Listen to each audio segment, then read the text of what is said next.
Okay.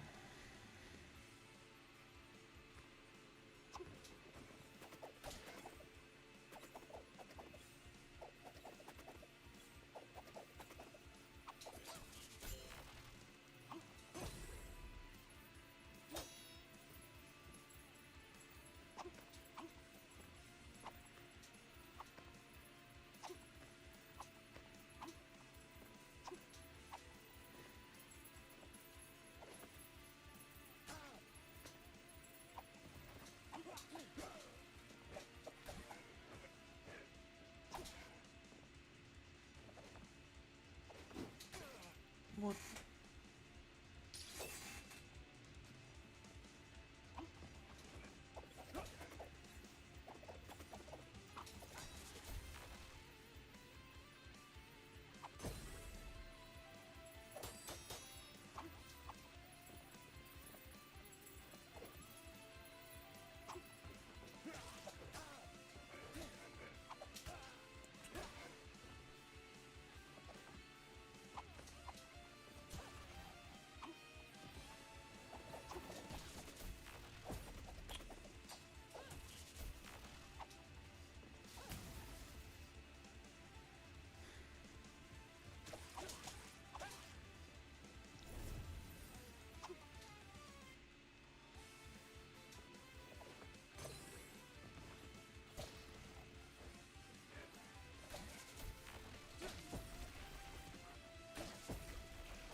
Hi Solon, how is all? Everything is fine, irrational or medical. I'm taking a bit of a break. And maybe we'll have a normal live stream talking about some stuff. You on Destroyer of Worlds.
Do you enjoy Ragebound? Yeah, it really reminds me of the good old days of the old 2D Ninja Gaiden games.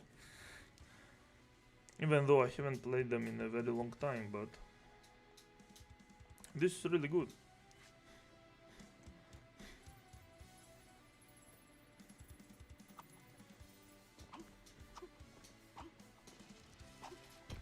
Okay.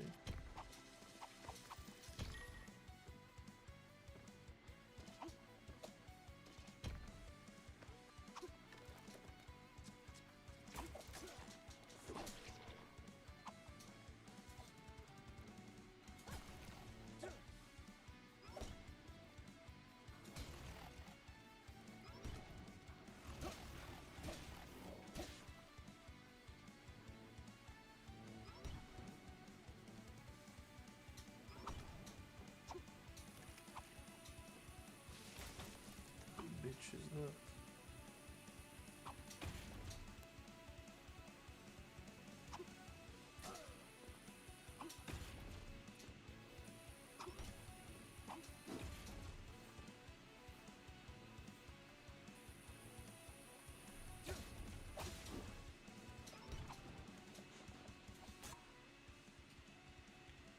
Excuse me for a minute. I think I heard the sound.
Did you guys hear any noise too? Because I think I'm hearing things. You should play The Messenger sometime then. I heard it was inspired by the 2D Ninja Gaiden games. Haven't played them though, only Shinobi. Yeah, The Messenger is also really super good, I heard. It's also by the same developers that made Sea of Stars, the RPG. It takes place in the same universe or something, or it shares similar lore. Yeah, I'm definitely going to play it at some time. It's just that I have Ragebound already and I want to finish it.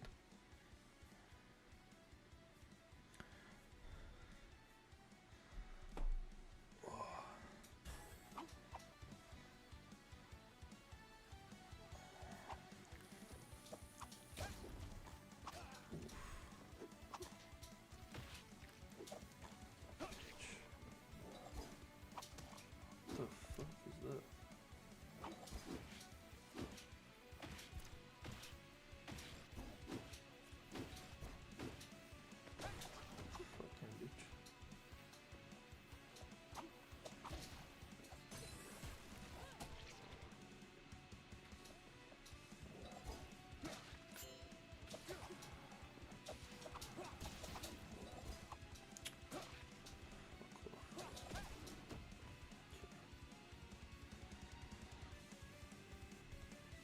I should play Sea of Stars then. Well, it's nothing special. It has fun characters, fun story, very nice level design, but the RPG mechanics are they rely too much on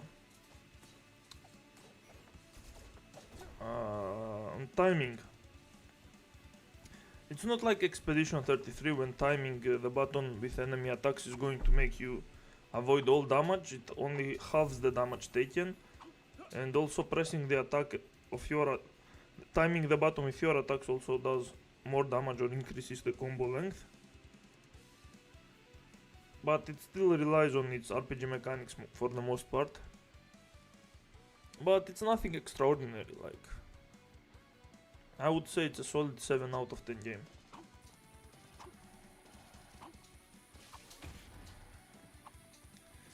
Motherfucker. Whoa.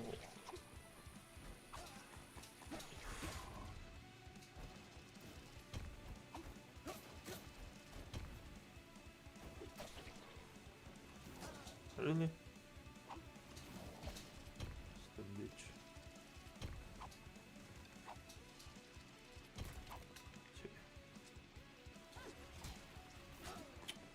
Oh my god.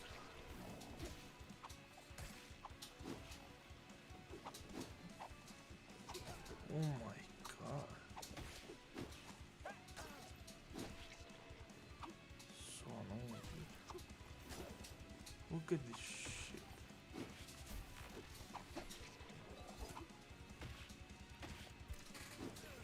Fuck.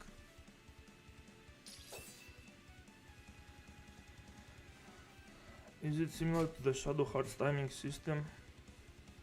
Well, Shadow Hearts...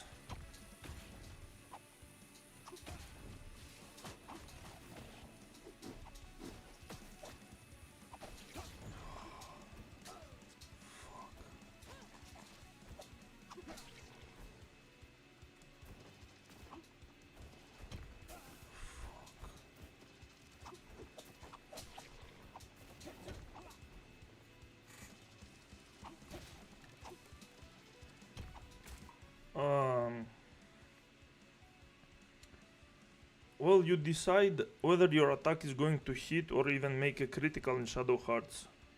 In Sea of Stars, you can't really miss an attack. Dude, this is fucking annoying. Look at this shit.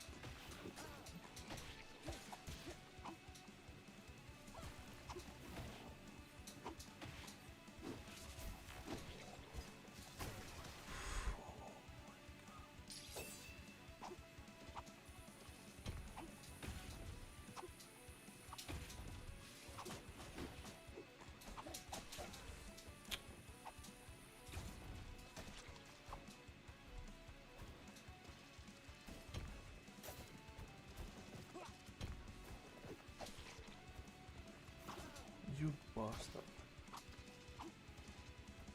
Oh, there is something there. Oh. Okay. You.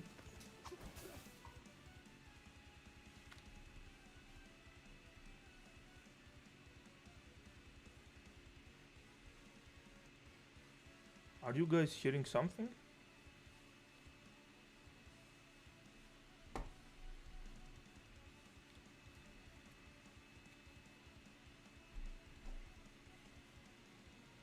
What the fuck is going on?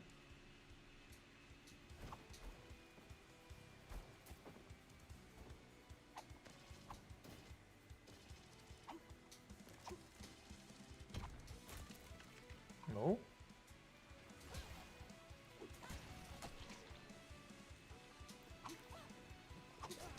You bitch.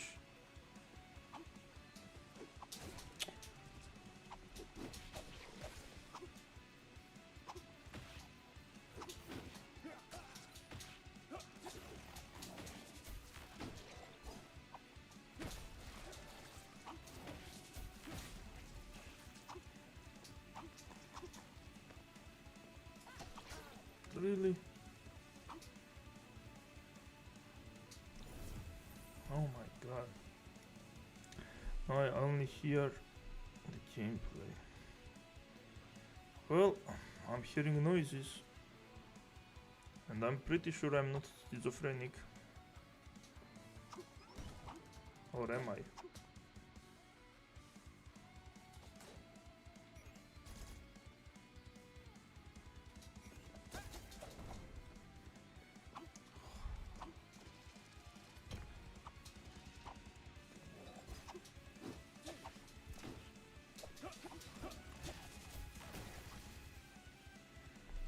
Might be a ghost, I don't know, just kidding. Do you believe in ghosts, by the way? I don't! Oh my goodness.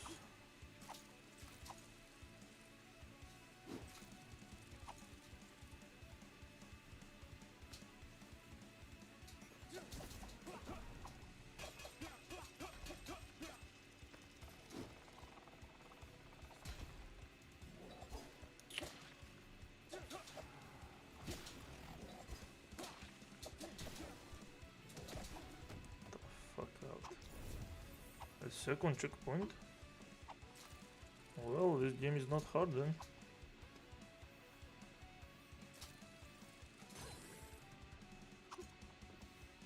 What? Oh, I see.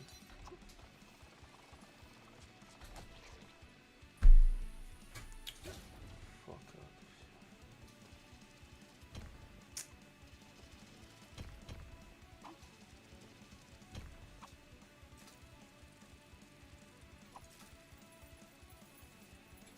How the fuck am I supposed to take that one?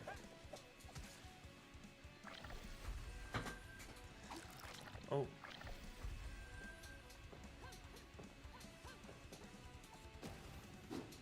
Okay.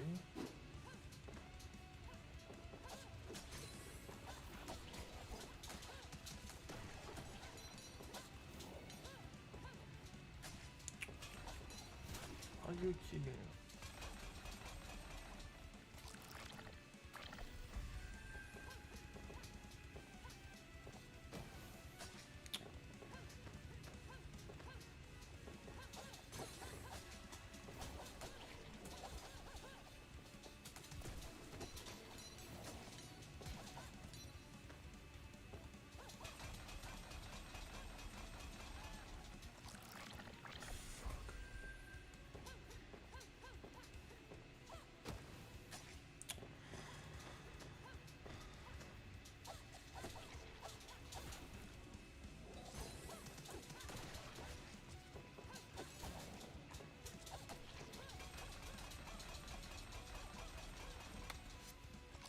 Is that good? Yeah, okay. Oh shit, I remember this boss. On normal mode. Oh, what the shit?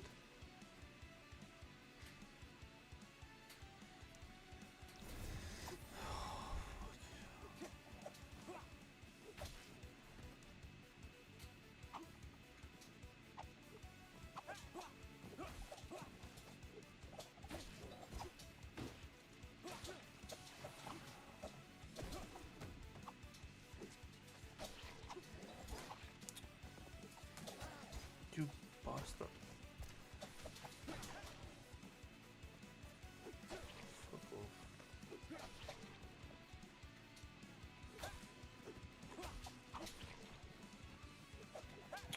Look at these bitches, dude. So fucking annoying.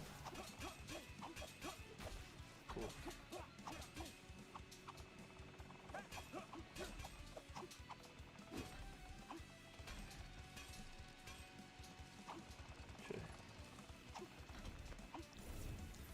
Okay, the checkpoint system is pretty forgiving, I'm not gonna lie.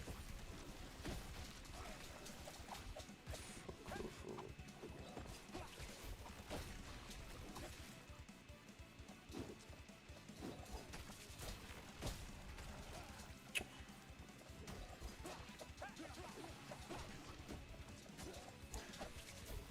Bastards. The fuck out.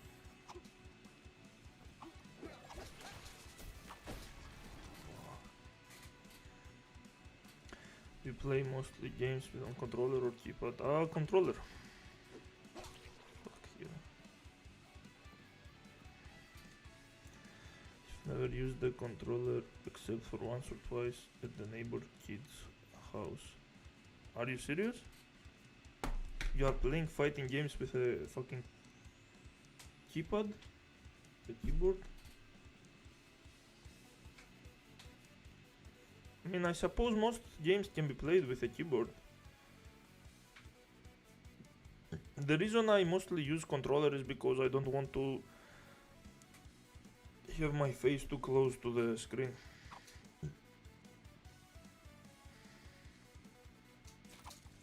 Oh. How do I... Fucking hell, whatever.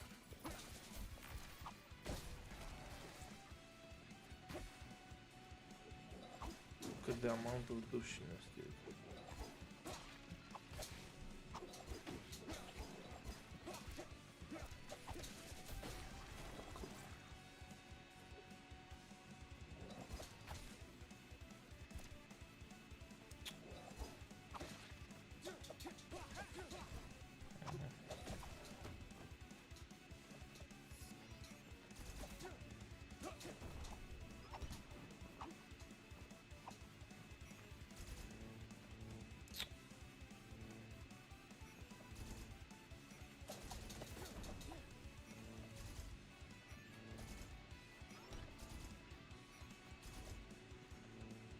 Oh my god. This is bullshit. Wow.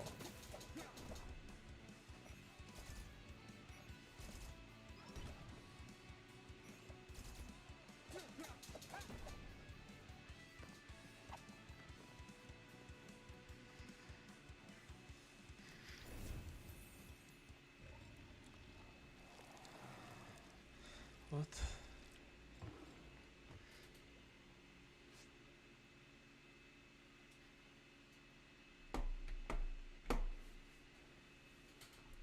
I'm quite the opposite. I only use keyboard for shooters. Other games it feels awkward on keyboard. I play shooters and RTS games on controller too, unless I decide to get serious.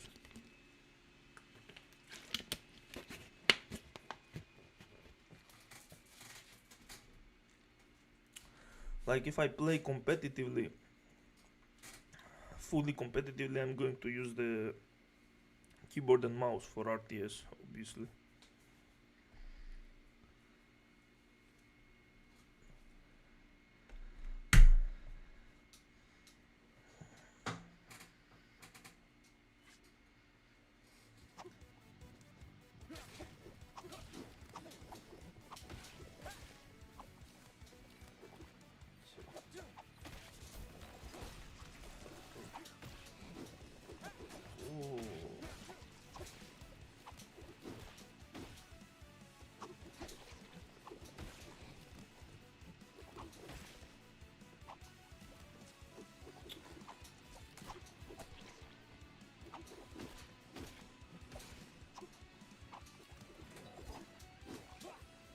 Oh my god, this bitch. Where do we...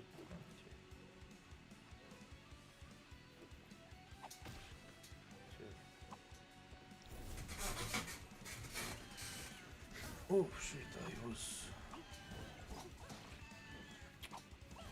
Really?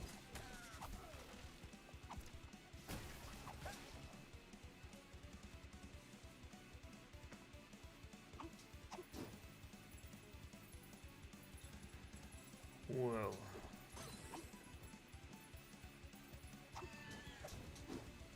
Okay, that's annoying as fuck.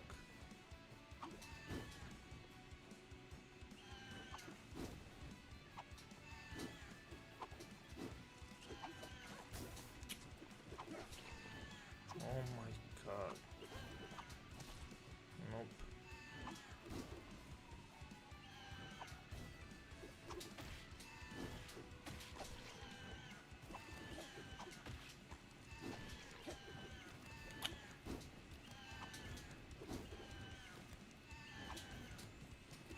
Really? Oh. Okay. Okay, this is the boss stage. Unless it's turn-based RPGs. What is the skull for? It's a collectible if I remember. Oh my goodness, this boss fight.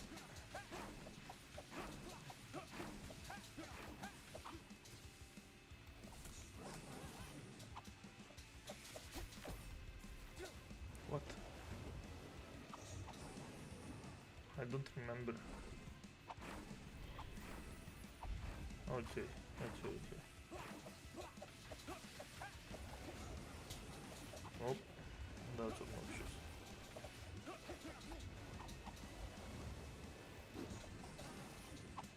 What the bitch?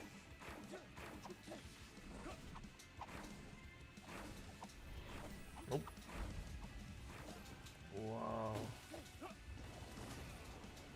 Oh my god.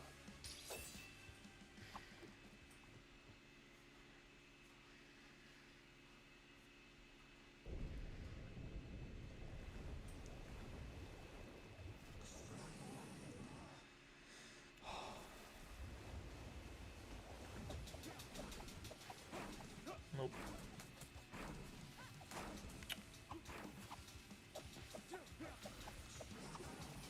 You bitch.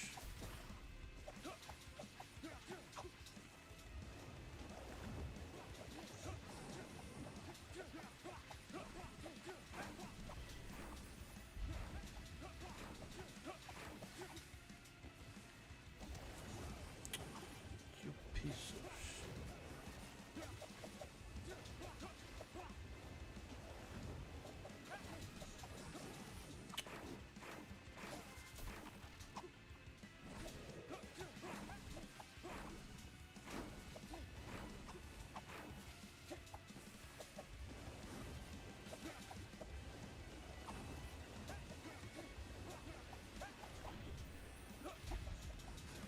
Really?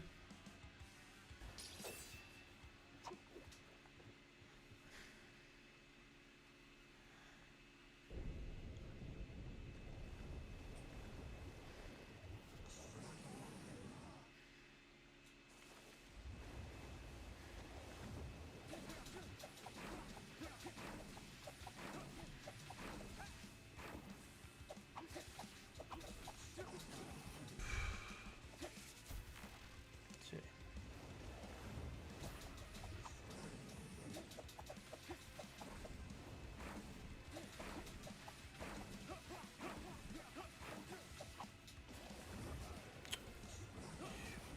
Fucking bitch.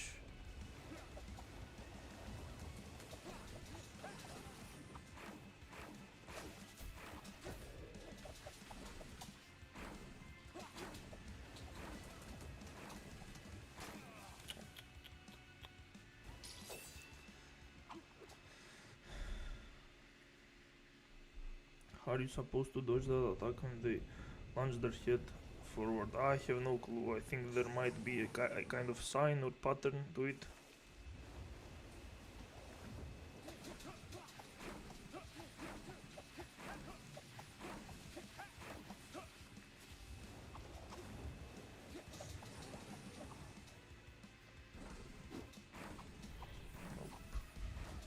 Motherfucking bitch.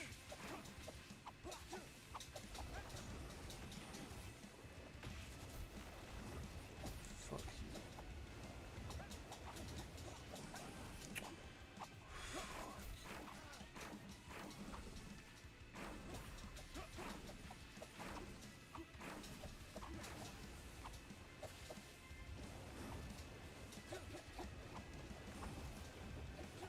There is a sign in the water.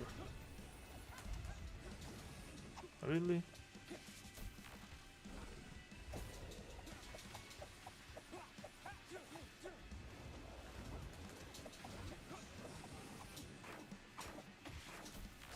Oh my god.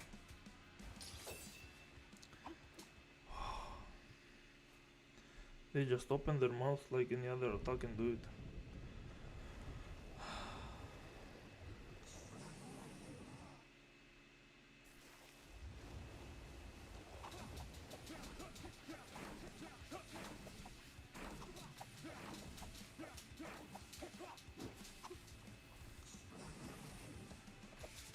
Okay, it's a bigger opening.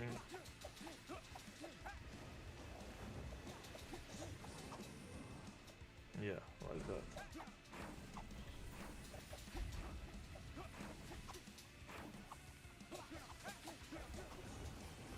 You bitch. Motherfucker.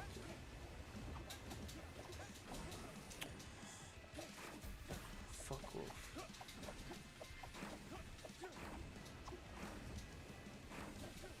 Come on. Oh my god.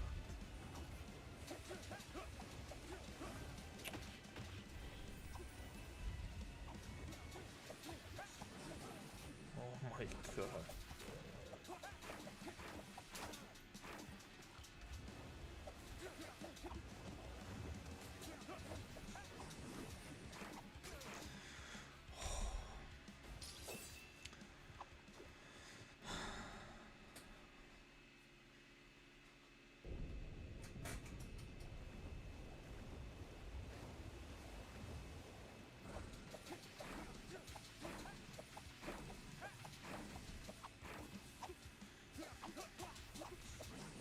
There you go. It was different.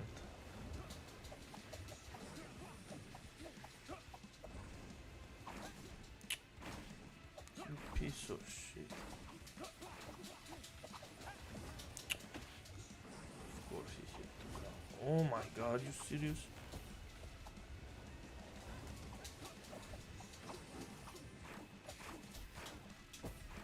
Motherfucker.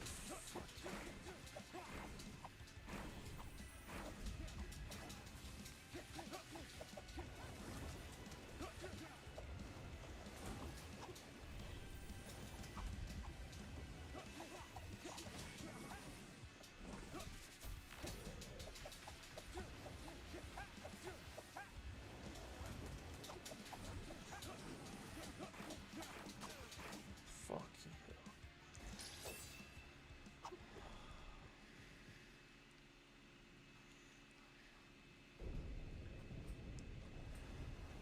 There are signs of their attacks.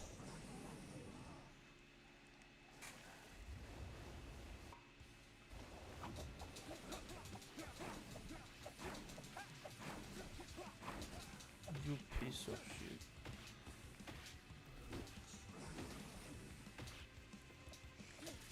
Okay.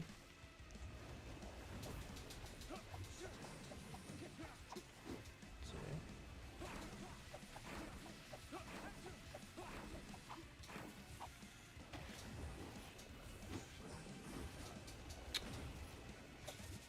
Okay.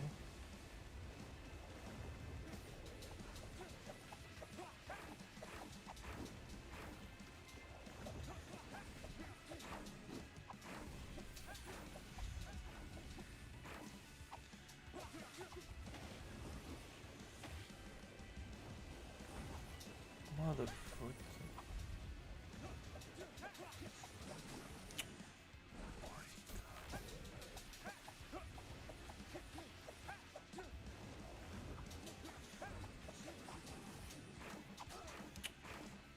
Dude, I don't have the time to do shit here with this bitch. Oh my god.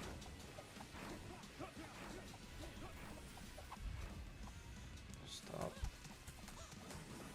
Okay. No. Holy shit.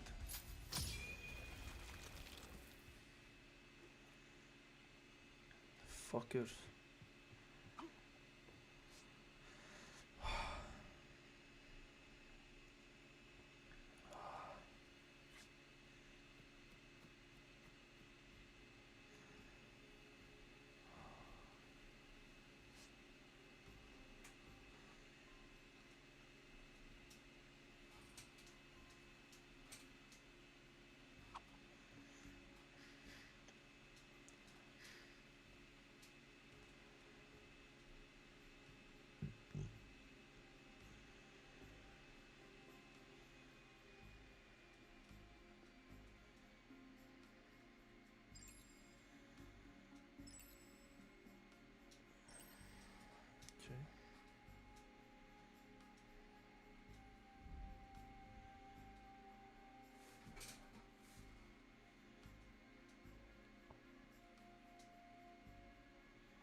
items. Okay, nice.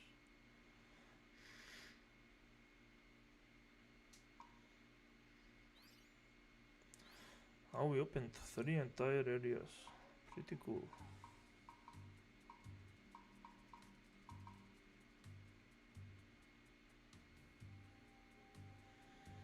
And we are done.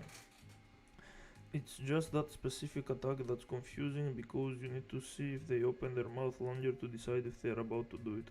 All the others are pretty clear. You can't bounce on their heads when they are low to stay safe. You can! You can, but you still need to be fast and precise.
Let's see.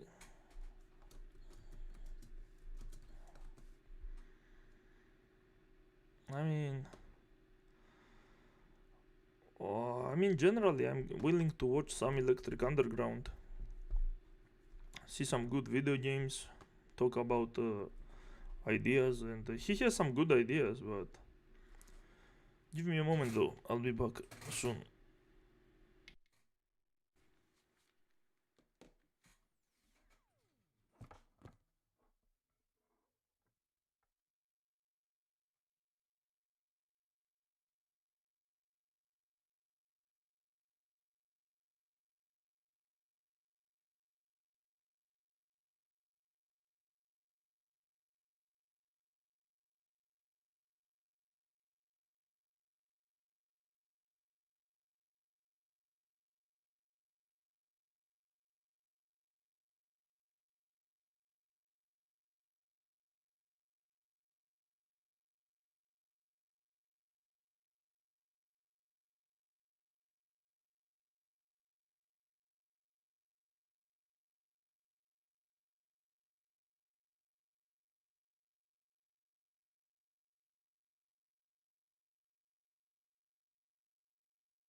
Okay,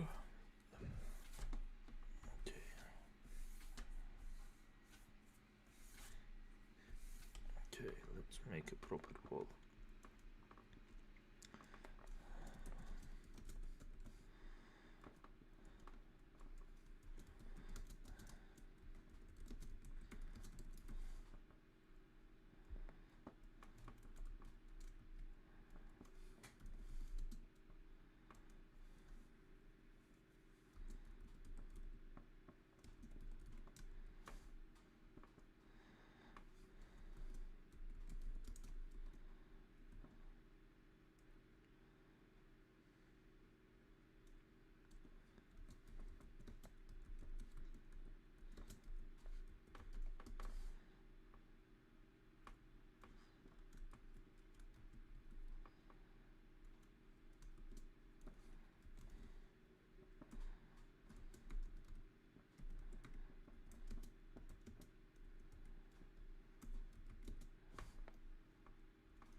I'm going to watch some Electric Underground, and yeah, we'll see what we will do next.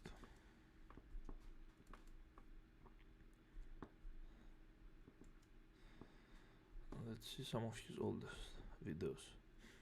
8 years ago, wow. Okay, let's see the chat. What the fuck happened? Oh my god.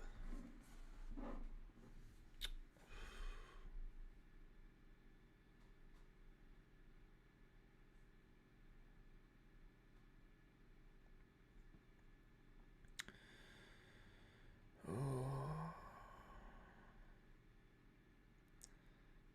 What's your favorite manga or anime? Okay, I don't really have a favorite anime, I think. It used to be Attack on Titan, but now I don't. I can make a video about manga and anime. As far as manga goes, it used to be Bloody Monday, I think. Yeah. But it's been a long time since I read it, so yeah. Hi, hello, Matvey.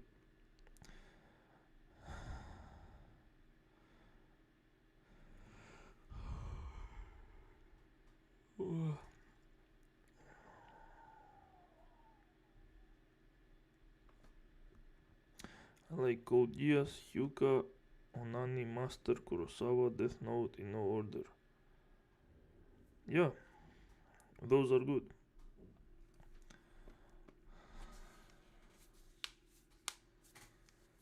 What are these videos about? What is this?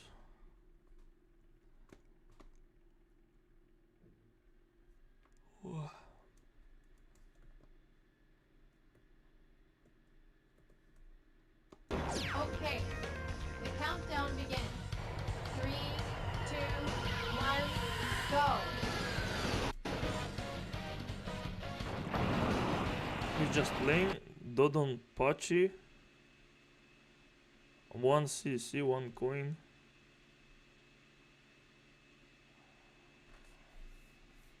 Why the fuck is he doing that?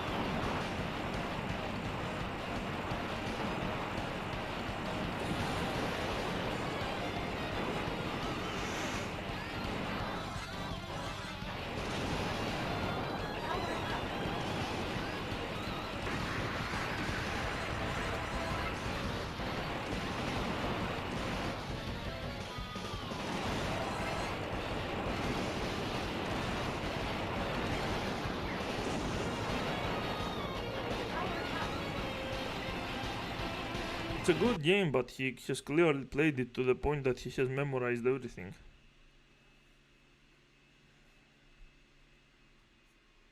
He started with doing a podcast 7 years ago. Wow. Wow, his channel was about podcasts. That's fucking stupid. Third strike?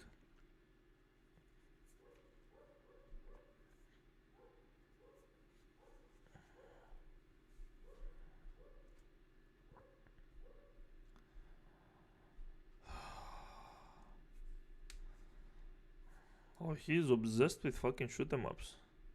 That's why he's known as the shoot 'em up guy.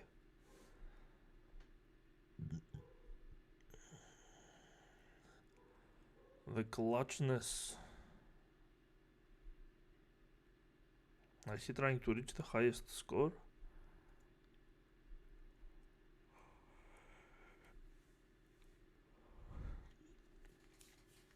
Tough choices in the poll, but no more Sebi brain damage.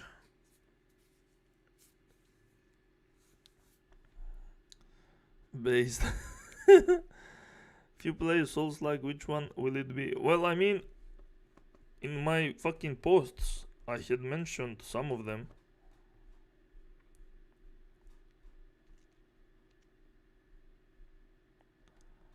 Where were they? Out here. There we go. So I tried a bit of Valkyrie Elysium. It's not a Souls-like. Onimusha is not a Souls-like, but it's better than Souls-like in a sense. I played Last Faith, Moonscars. They are nothing special. Blasphemous, I don't know if it's a Souls-like. We can give it a try. Another Crab's Treasure, Year of the Crab. Yeah, 9 souls. These are the 3 that I haven't played, and you can recommend me others.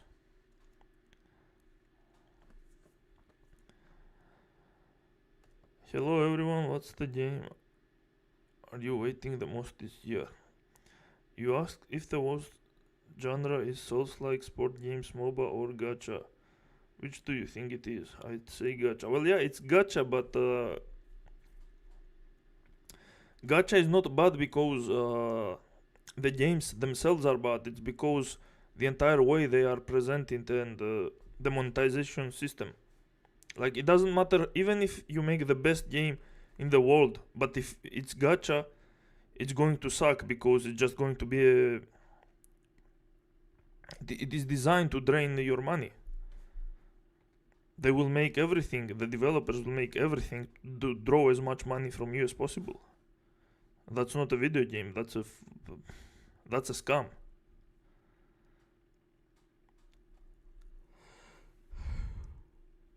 No way, Valkyrie Elysium mentioned. Yeah. Hello, Lawrence. Again, we're making a party choice matters cause of time restraint. I mean, yeah, I know it's not a Souls-like. Some people told me it's a Souls-like, but it's not. I checked it out a little bit to see if the game works, and it's not a fucking Souls-like. I think it's a pretty decent game. In theory, you could make a Souls gacha game, so that's the answer, I guess.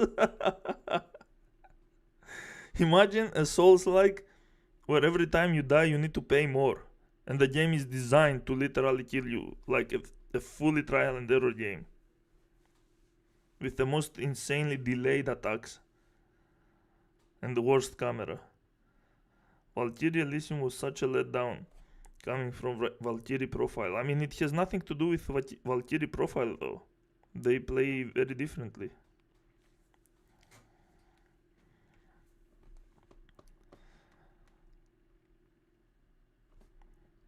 I can't see that character. It's a laughing, crying emoji. I can see it in both my phone and here. There it is. Do you see it on my screen?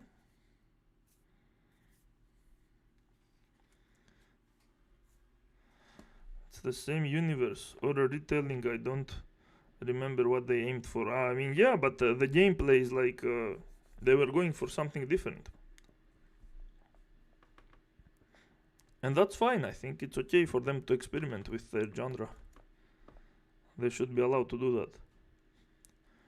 So if you guys want me to try some of the newer Souls-likes like Berserker Kazan or whatever else came out, again, I need to upgrade my graphics card. I cannot just play games that require insane specs. Like, I can probably run them, but I will have to lower the graphics a lot, and if I'm also live streaming, it's going to be... I will be pressuring my PC way too much.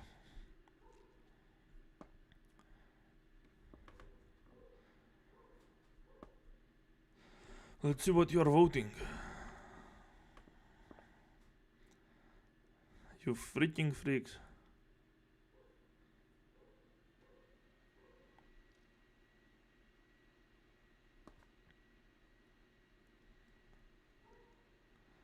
Some of you still voted for fucking Zabi Webster.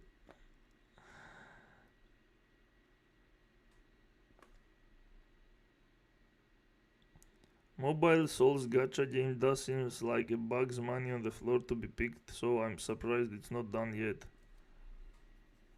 I mean, to be honest, let's be brutally honest. Soul Stars are broke as fuck. Like, besides some rich douchebags like Penguin Zero and Sebi Webs and some idiots, Asmongold and others, the vast majority of Soul Stars are broke. That's why they don't play any other game. They can't afford any other game. And also they are too stupid to play anything else. They haven't figured how to design it for extracting max money. I mean, we don't really know. From Software could easily pull some bullshit off the next years. It's not impossible.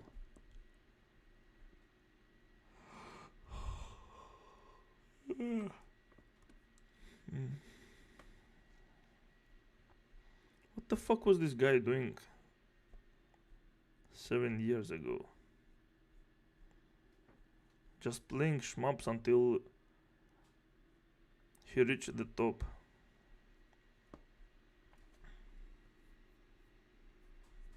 Why are reviewers scrubs?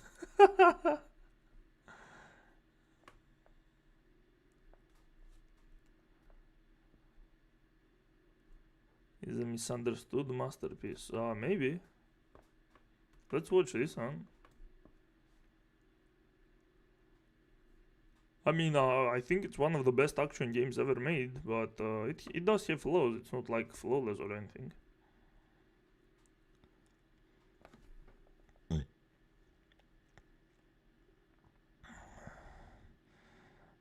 But you sell it to East Asians riding commute. It's not really about the Western needs. Yeah. I don't know, maybe it is. Got Dark Souls 2 Scholar cause it came with the PS4. Nice. Maybe play 9 Souls or Dark Souls. Which Dark Souls should I play, dude? I tried them all. Did you play the Lies of P DLC? No. Do I need to finish the main game? I don't even think I have the memory, the save file, so I might have to restart the entire game too. I don't think I ever bought the game in the first place. I borrowed it from a friend. Scholar is where everything good in Elden Ring comes from.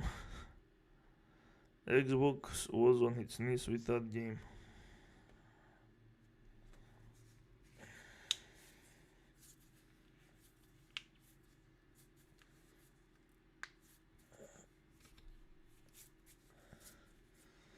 Alright, let's see what you guys are doing here. Play a bad video. Why the fuck would you want me to play a bad video game?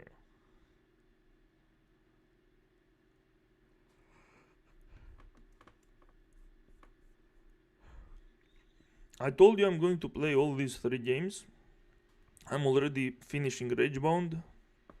I'll also play all of these games. I'll also play some other Yakuza games. I'll also play some Persona 5 spin-offs. More Tales of games. More Trails games. Yeah. I also want to replay these games because I remember I liked them a lot back in the day. I'm pretty sure Xenosaga 3 is a masterpiece. Metal Gear Solid 3 is super fun. Ratchet and Clank, I already have footage. Like I can even show you. Like, look at this. I have an entire playthrough of Ratchet Deadlocked.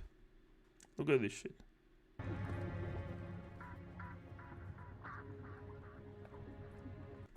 I am transmitting it. There should be a teleporter nearby. Use the teleporter to meet me back at our treads. To the battle door.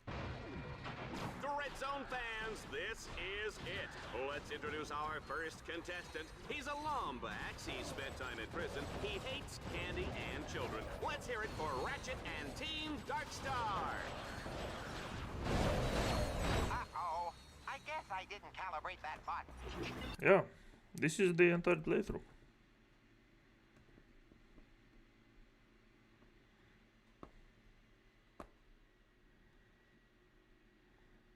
This is the next video, by the way, or maybe the one after.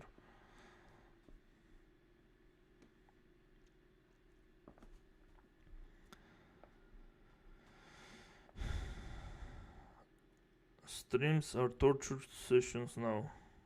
Yeah, that's what you guys want them to be, apparently. 13 votes, by the way.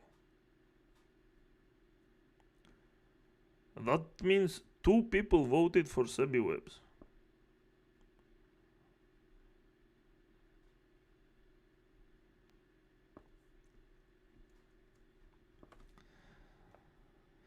Every Souls quest and in this typical grim dark way with nothing positive. What do you mean? It's all about not going hollow. These games are brimming with positivity.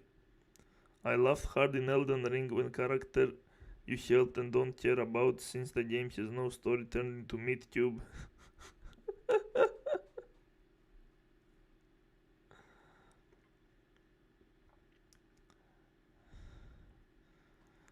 The PS2 platformers were my favorite back in the day.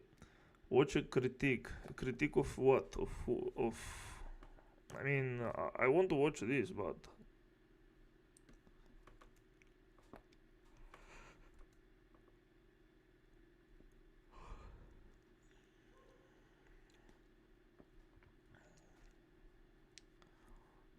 I mean, the votes are not like overwhelmingly leaning towards one thing.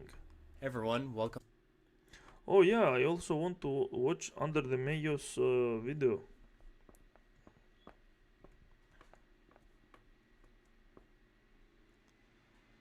He made a video about Resident Evil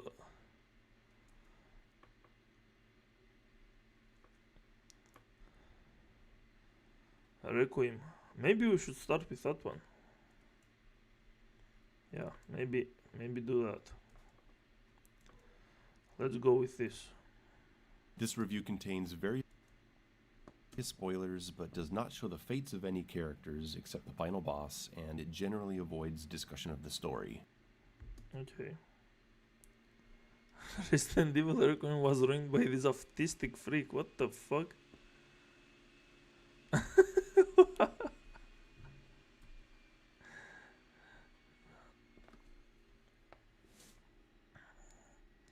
Yes, you can watch it. Okay, let's see. Resident Evil Requiem is the first game in my 6 years of doing YouTube where I had no idea what to say about it when it was over. So much had happened, more than any game I'd ever played. It shifted drastically in tone, in gameplay, in setting, in story. My brain had melted from overstimulation, and I was disoriented from the whiplash. I want to start this review by focusing on what Requiem does extremely well, and that's creating emergent moments of gameplay through its map design, enemy behaviors, and resource management. Total Chaos and Trigger Happy Interactive are the sponsors of this video, here to announce the arrival of New Game Plus, coming to Total Chaos on March 16th. The terrifying, brutal, and mind-bending horror game, featuring a brand new track from Silent Hill composer Akira Yamaoka, is about to see a huge update that revamps every chapter, pushes combat and resource management to the limit, adds in nasty death animations, and introduces the frightening stalker enemy, the Hunter. Make it to safe zones, set traps to delay him, do whatever you can to survive. I've played New Game Plus myself. Many of you know I've done playtesting and consultation on Total Chaos, and this new game mode is a trip, full of surprises. Chapters play out completely different, and the deeper mechanics of the combat systems shine brighter. Wait, Total Chaos? Is that game out? Is that game out already? Like, this guy is straight up playtesting it. The world of Dark Souls 2 was intriguing to me and kept me playing. The RPG elements add nothing to these games. Gimmick bosses are the most interesting bosses once you grasp the dodge simulator gameplay. Hello, Arab guy. I voted for Sebi because I like to see the world burn. This motherfucker really had to chill before the review. I mean, if it's a good game and he's been playtesting and stuff, maybe... I don't know. We'll see. March 16th, New Game Plus, Total Chaos. Back to the video. Because of the large size of the care center, the first map, and the various tasks you must complete, every player is going to end up navigating this map in their own way, leading to unique experiences. Your tasks have you constantly returning through previously seen rooms and hallways, forcing you to make tough decisions on who you're going to kill or leave alive so you can save your precious resources. Save rooms are spaced apart, contributing to the regular need to backtrack. What the fuck was Doors that? can be unlocked to create connections to earlier areas. The bar and lounge, for example, can be reached by going up the northwest stairway or going up the left stairway in the main hall. And once a door is unlocked from the other side, now you can reach the bar by way of the southwest stairway. The lower west side game room with the coin machines for unlockable bonus items is a room you'll visit multiple times, and as you do, the connecting hallway will change. At first, it's empty. Later, it's being patrolled by the giant chef. Later, if you open the pantry, you could have zombies walking around. Even later, once the mutations begin, you'll likely have a very deadly blisterhead nearby. To escape the care center, you have to find 3 items to open a door, and they will be found in different orders by different players, as there's no forced linear encountering of them. You could, in fact, end up in the basement level getting the quartz from Emily before getting the other 2 when you come back to the care center after Leon's mission. The map is thoughtful, interesting, scary, engaging, and evolving. It requires us to become familiar with it, to plan where we're going, and consider how we're going to make an area safe for the future. It's exactly what we want from a survival horror map, and it might actually be the greatest map in survival horror history. Nothing is ever going to be as iconic as the Spencer Mansion or the RPD or Brookhaven Hospital, but the actual layout and functionality of the care center is diamond class. Actually, I'm gonna say it, from a map design and gameplay perspective, this is the best map we've ever seen. And I know a lot of you are just smiling and nodding your heads right now. You know how good it is. A couple years ago... Guys, have you played Resident Evil 9? Is the map really that good? Because holy shit, that was some insane glazing right now. I made a video on how the Crimson Heads of the 2002 Resident Evil remake were showing up in other games lately, enemies that mutate if they aren't disposed of. 2022's Signalis had you burning bodies so they didn't come back to life. 2023's Resident Evil 4 remake had Ganados randomly mutate into higher forms if you didn't run up and stab them in the neck, costing your knife's durability. And here we are in 2026 with Resident Evil Requiem and the Blisterheads, a far superior implementation of Crimson Head design, and a far deadlier one too. They are fast, they flail at you with multiple hits, they crawl, and they have a lot of HP. Thankfully, you have the Requiem, a huge revolver that blows their heads off, but ammo is super limited and only craftable after a lot of exploration. If you can prevent Blisterheads from appearing in important areas, you should do it. Instead of finding a specific resource like gas to burn them, this time we are crafting a chemical agent that causes enemies to swell up and explode. This chemical can be used on an already defeated enemy that you don't want to wake up and screw your backtracking route, but it can also be used as a stealth kill option, and if you find ways to stun blisterheads, you can spend a chemical to kill them quickly. Since you're crafting these items yourself, every use and every creation of this chemical is a decision that weighs on you, because the resource used to craft them, infected blood collected from splatters, buckets, and transfusion bags, is the same resource used to craft ammo, healing items, expensive character upgrades, and extra ink ribbons to save your progress. What? You use blood to craft ribbons and ammo? What the fuck is going on with this crafting system? It's done well, but the glazing is insane. Since it can be crafted, you can insta-kill anything. There is no real big tension. I mean, why is blood the fucking universal resource for crafting?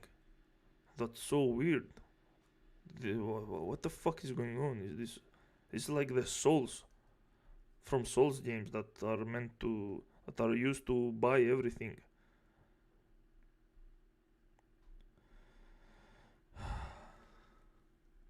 I find this kind of design choice very questionable. I suppose it can be implemented super well, but because you must not have your player lost, even if that makes little sense. Lost?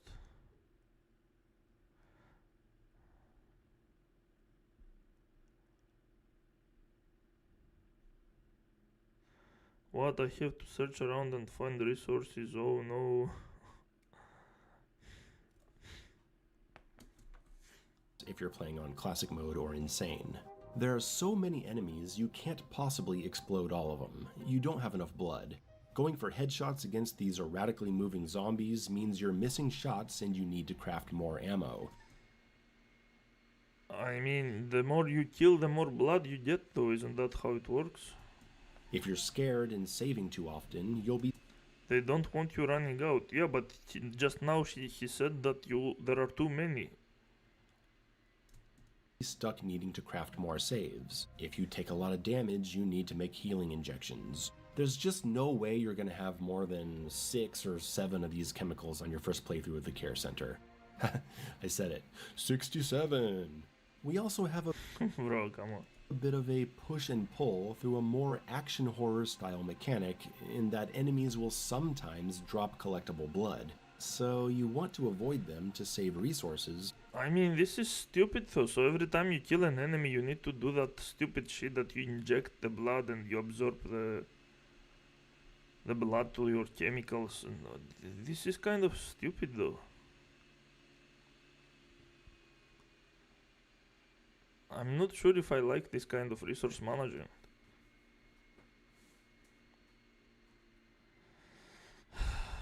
Like Resident Evil 4 had money as a resource. You kill someone, they drop money, and that's that. This is... What the fuck are they doing here, dude? I don't know, I haven't played the game, so maybe it works well. But killing them might give you what you need to craft something important. Look at that. This is the best they can do. Really. This is like not even a 10-hour game. Insanely high budget. Hyped to oblivion. Huge company. Huge IP name. Huge franchise, like... come on, what the fuck is this? Requiem's blood collection is the best use of crafting the series has ever seen. Tying it to saves Really? was genius. But I will admit, it makes no sense compared to previous crafting systems. I mean, how does scrap metal plus blood equal handgun bullets? Exactly, that's what I'm asking for. This makes no sense. Yeah, that's fine, I guess. I just love how much there is to... I mean, if it's implemented in a very balanced way, I guess You don't need to question it.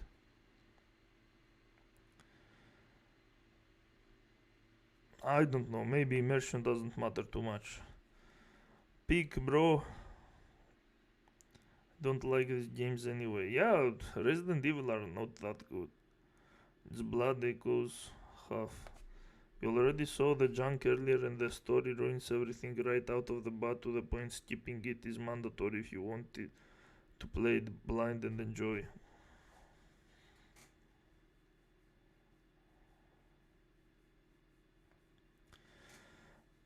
Yeah, extracting blood from a blood bucket is very innovative.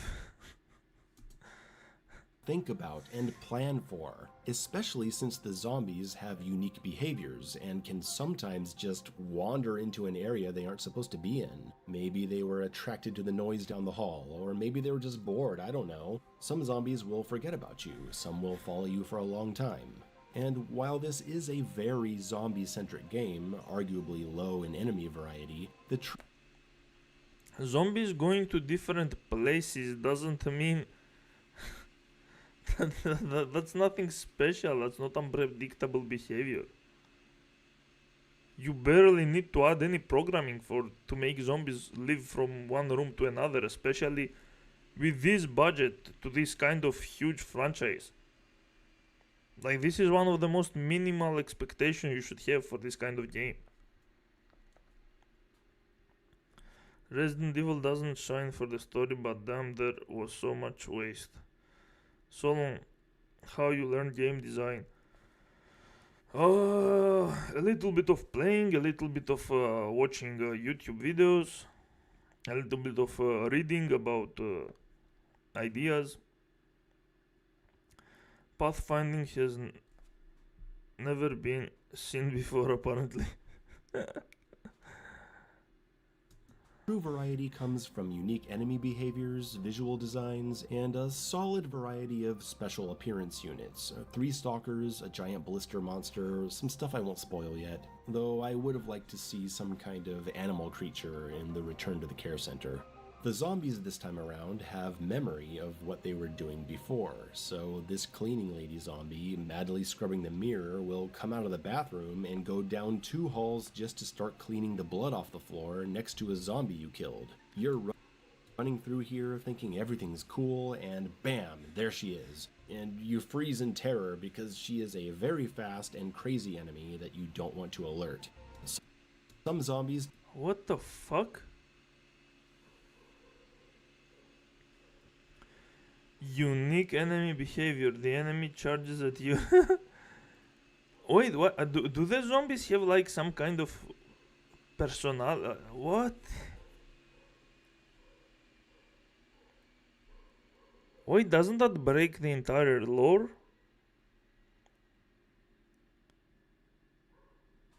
Did they just retcon the entirety of what zombies are in Resident Evil? Only some zombies. Oh, I have no clue what the fuck they are doing anymore, dude. I guess it makes them a bit more quirky, more fun. But it's not like it adds to the gameplay. It's another virus variant. Oh my god, of course it is. Of course.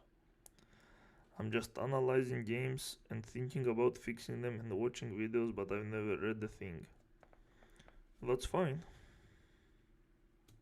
Turn off lights and walk down the hall to turn off another one, which you can use to your advantage. Tying it all back to how I started. Wait, how you can use that to your advantage? Aren't zombies mostly based on hearing and smell and stuff? Or not? I don't even know anymore, dude. This emergent gameplay, you'll panic, you'll end up between 2 zombies in a hallway, you'll be surprised by a stalker, you'll clear different routes, you'll get a blister hit in the worst place possible, you'll sneak around certain zombies and kill others. You'll use the fat mutant to squash a zombie blocking your way, or you'll use a bunch of resources to kill him. Every playthrough will go differently. Because of the special ways enemies behave, where mutations occur. Does someone play Black Myth Wukong? Is a god Souls like? I have made a video about Black Myth Wukong. You should check it out. It's more for top 10 Resident Evil 9 secrets for YouTube. The sounds you make, the resources you have, everyone is going to create memories special to them as the game world reacts to their decisions and throws surprises at them. I think it's an amazing thing. Knives can be used to get a zombie off you, and they're great ways to save handgun ammo. When you stun them, give them a couple stabs before you push them down, and then stab more on the ground. But be careful, knives eventually break, so don't abuse them. Before they break, convert them into scrap to be used for crafting. It's a brilliant system. Okay. I can see the inventory management and crafting. Empty bottles are very rare, though not around my house, right? Again, people who are pretending this is some kind of genius resource managing system, I want to tell these people, play a deep RPG game, or even better, play an RTS game.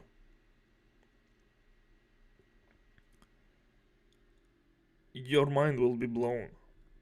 Like, you think managing this kind of crap is supposed to be deep or fucking complex or anything? Play a fucking RTS where constant resource managing while a fuck ton of battles happening, getting attacked by many sides, trying to attack people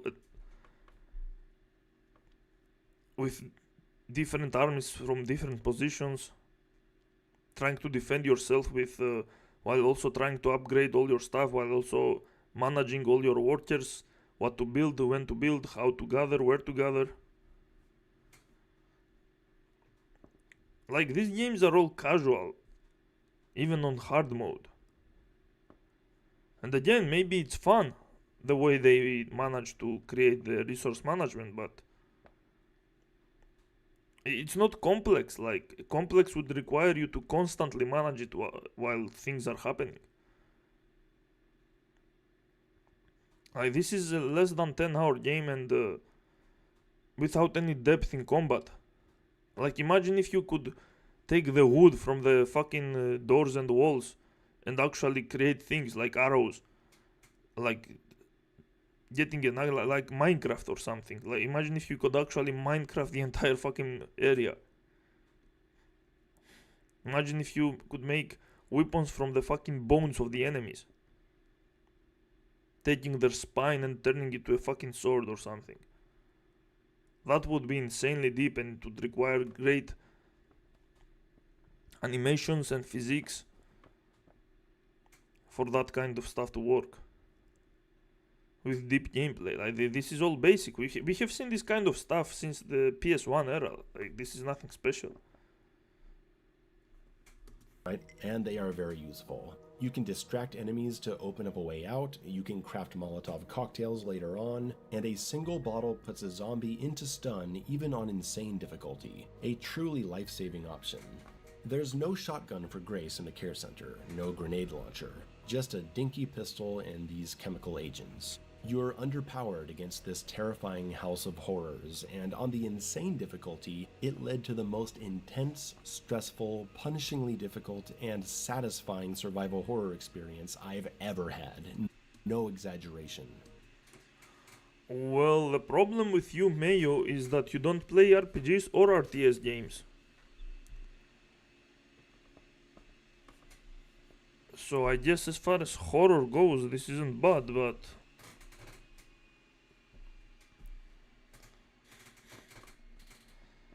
again, imagine if you could actually create multiple kinds of weapons instead of all the basic stuff that the game allows you.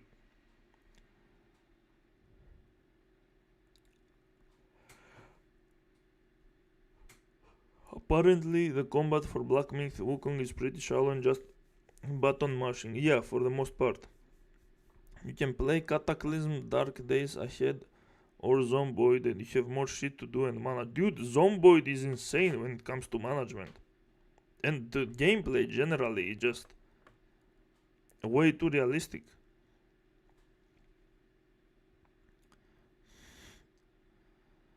That would be fun. We can't have that. The engine is already shitting itself. Also, the game did not look horrifying. Well, yeah, I don't understand who is scared of these games. I mean, I guess if you are invested in the game and you are trying to win, and some shit happens that is getting close to kill you, you will feel kind of stressed.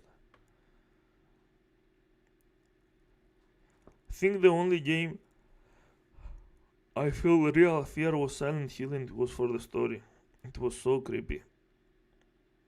This doesn't strike me as a balanced review. Well, it's not balanced because Under the Mayo is. I mean, his favorite genres are boomer shooters and horror. So if he's going to review a horror game, he's obviously going to love it, especially if it does things well. Watch bro play Shin Megami Tensei go insane over press turn. Yeah. Yeah, again, deep RPGs are insane. Like, they have so much management with resources, your spells, your mana, your items, how you treat your enemies. Why this game looks like it got a lot of its ideas from Half Sword. I don't know Half Sword.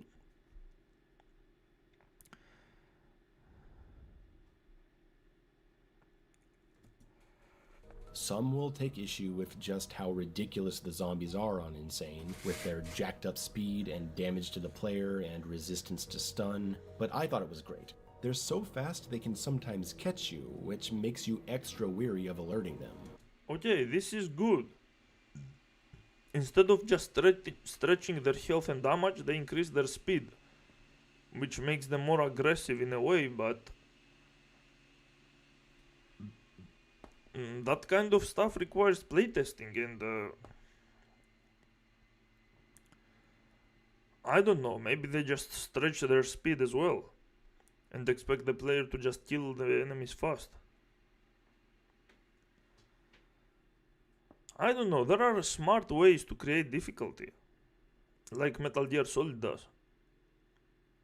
That makes enemies to be able to hear you better and see you better, and they search you better, they work together better. You don't see that kind of stuff in most video games, which is sad because that's how you actually need to do difficulty.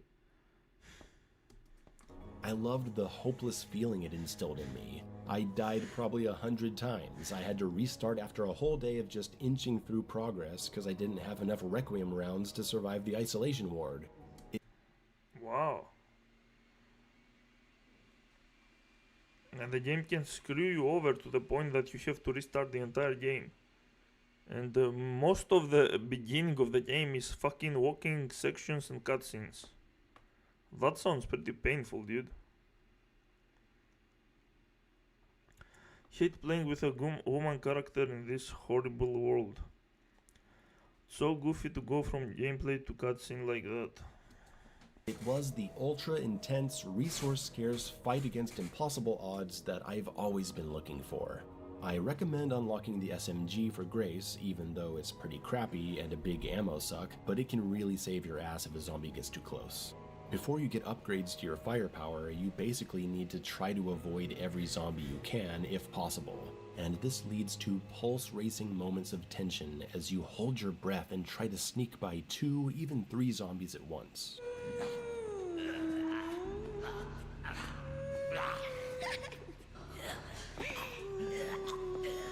What the fuck is going on?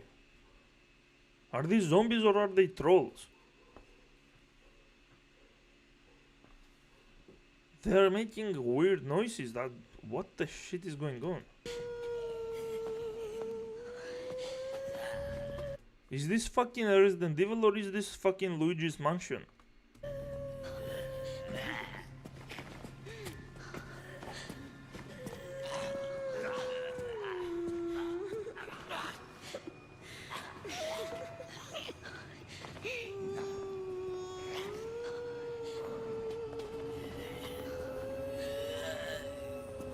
What the hell? It feels schizophrenic.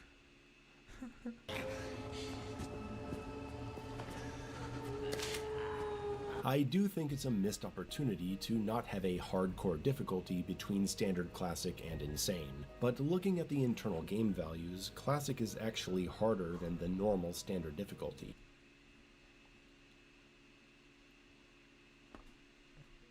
Just a little bit. It's not just the addition of ink ribbons, so I suspect most people will still have a decently tense experience with Standard Classic if they're looking for a challenge. At least enough to get them curious about Insane, and that's where the real meat is. Maybe calling it Standard Classic instead of Hardcore is a sneaky way to get casual players to play a version of the game that's actually harder and uses ink ribbons. But as I've said in many other videos, developers need to understand that there are fans that have been playing games in this genre for decades now, and they want to be able to dive into a more serious experience right off the bat. And while I found Standard Classic to be pretty fun, I'm sure there are plenty of veteran fans that didn't feel challenged as much as they'd like to be. And some of them aren't masochists that want to play Insane mode, so where's the game for them? What? So you want another mode between Classic and Insane? I mean, I'm pretty sure. What?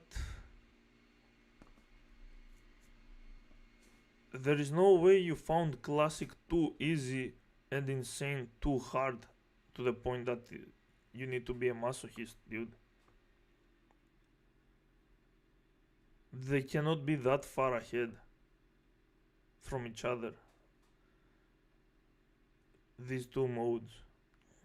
It's supposed to be unnerving. Yeah, I mean, it is creepy, but it's also weird for a zombie game. ASMR zombie moans. Maybe for the Japanese audience. They sound like they were made by a woman. It would be fun as an actual schizo denpa experience, not as trying to take itself seriously. Bro, I'm seeing the video of Solon of Black Myth Wukong. There is a Chinese guy who is schizo. Classic is not hard since you can craft ink ribbon, so it's just inconvenience. Well, I mean, it's not like you can really make the game more difficult without breaking the balance.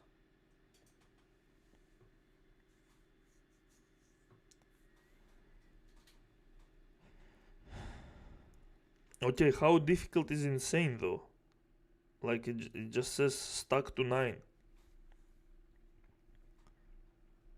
The difficulty is anywhere from 4 to 8 in Classic.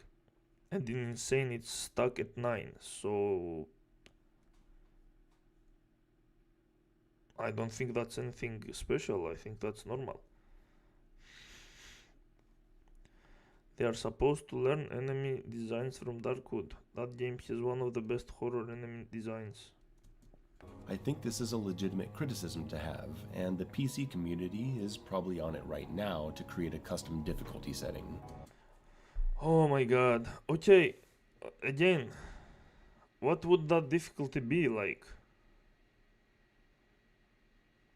From 4 to 8? Or was it 5 to 8? What was it? Like, there isn't much, really. The only real disappointments for me are the lack of puzzles and the implementation of indicator prompts. I mean, Resident Evil 8, the Resident Evil 8, the Village community said that they hate puzzles. And they like the fact that the puzzles are easy as fuck. So, yeah. Good luck having good puzzles in future Resident Evil games.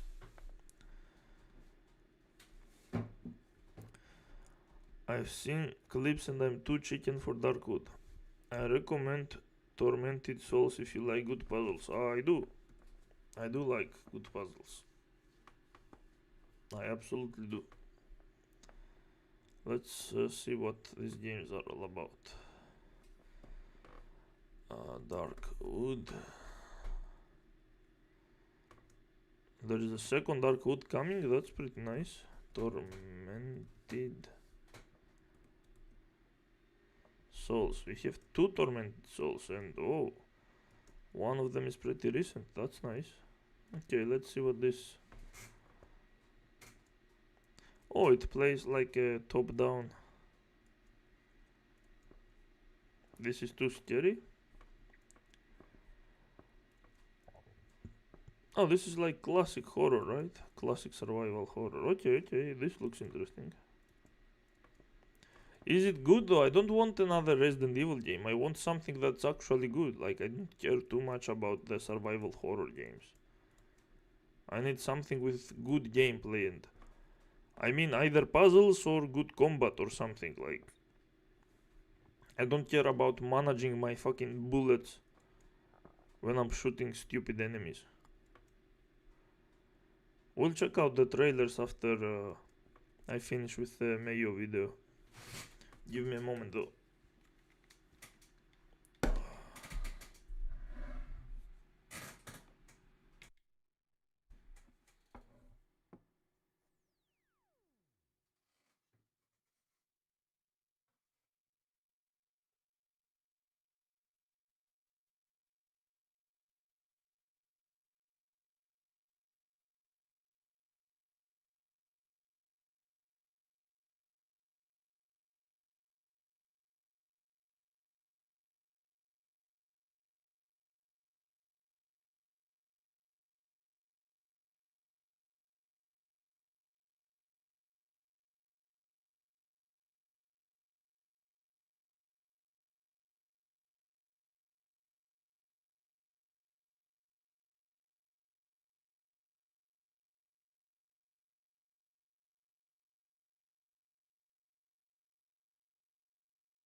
I'm back.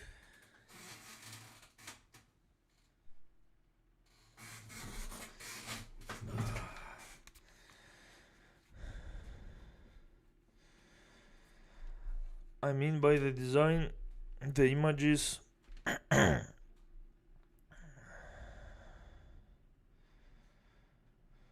the sounds. I don't think Darkwood is a good game. Oh, okay, so it's just good horror but not a good video game. yeah, I don't care too much about the game being scary. Like, if I want to get scared, I will just go outside during the night to places that I should not be, to places that no one should be.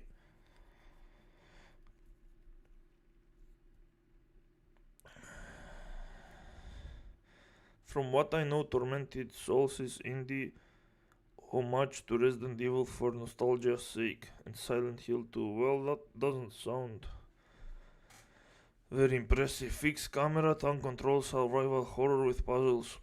Oh my god.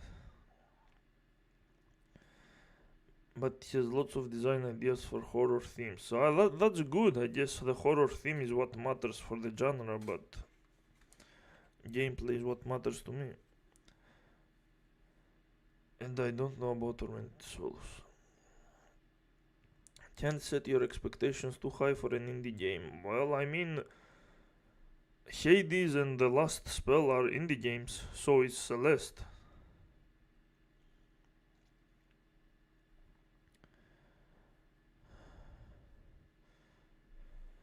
As far as I remember, the game was slow. Yeah. Has anyone here played Beyond Sunset? It looks interesting. Is that a new game?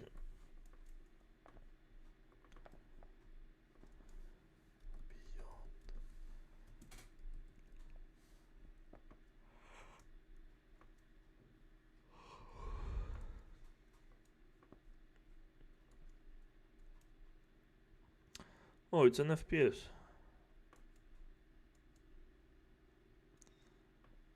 Okay. It's a retro. Oh, it has the RPG mechanics. Okay, maybe it's fun.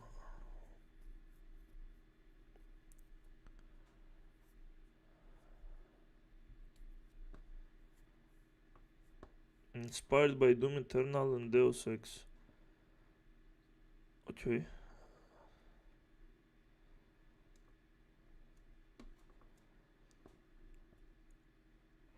We might check out the trailer or something. Darkwood kinda feels like Arabic ghost hunting videos. Celeste is awesome, but it's a high bar for indie. Yeah, sure. Resident Evil puzzles typically aren't complicated. Look at a painting and determine where the blades are pointing, that's where the hands go on the clock, that kind of stuff. But sometimes they get pretty tough. RE3's water sample puzzle is notoriously difficult, and the RE2 Remake's B-Scenario chess piece puzzle is one of the best designed riddle-based puzzles that I know of, and the B-Scenario mixing station puzzle's really good too. So there's a wide variety. Thankfully RE9 doesn't have anything as bad as Village's worst puzzles, but there's nothing that great either. I thought it was cute that you have to look at two pictures and notice the half combination sequences in the background. That was nice. The laboratory blood puzzles are okay. The game has puzzles, I just think survival horror fans are gonna want more. I'm not too upset about it because every other aspect of the survival horror experience has been so expertly executed.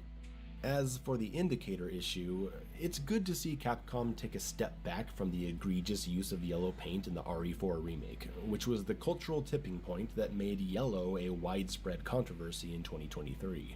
They're still using yellow to signify some objects, but it's far more tastefully done this time around, and it isn't happening constantly. The majority of Grace's sections don't do it at all, and the breakable boxes simply have a yellow sticker on it, like the supply boxes in Half-Life 2. Totally fine. It's not a big yellow painted X screaming, "Break me!" I'm not saying that stuff never happens, but it's not a widespread problem. However, something I've really come to dislike over the past years is the overuse of indicators. It's just as bad as yellow paint because the game is telling you what to interact with and what to look at by putting indicator bubbles on everything at a distance. If you get a button prompt when you're close to something, fine, but sometimes you're far away from even being able to notice something with your eyes and the game is already putting a bubble on screen for you to follow. Okay, yeah, that's fair. Indicators are perfectly fine. If anything, they are necessary, but they should be close to you when shown, not from a huge distance, because I mean, it's not a terrible thing, but it kind of feels like the game is insulting your intelligence. Like, you are obviously going to go there and explore and see if you can interact with something.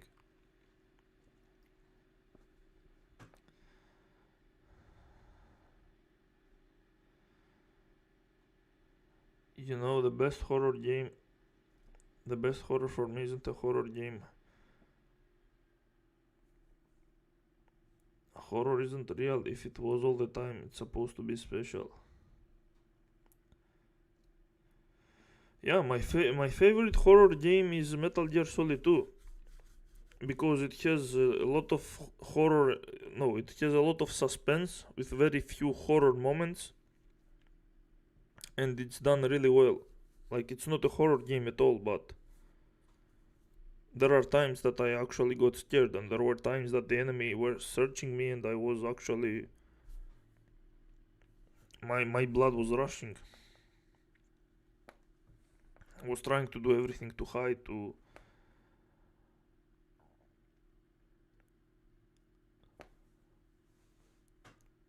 take care of the enemies and distract them and stuff. It was fun time, but again, I was kind of a 12-year-old.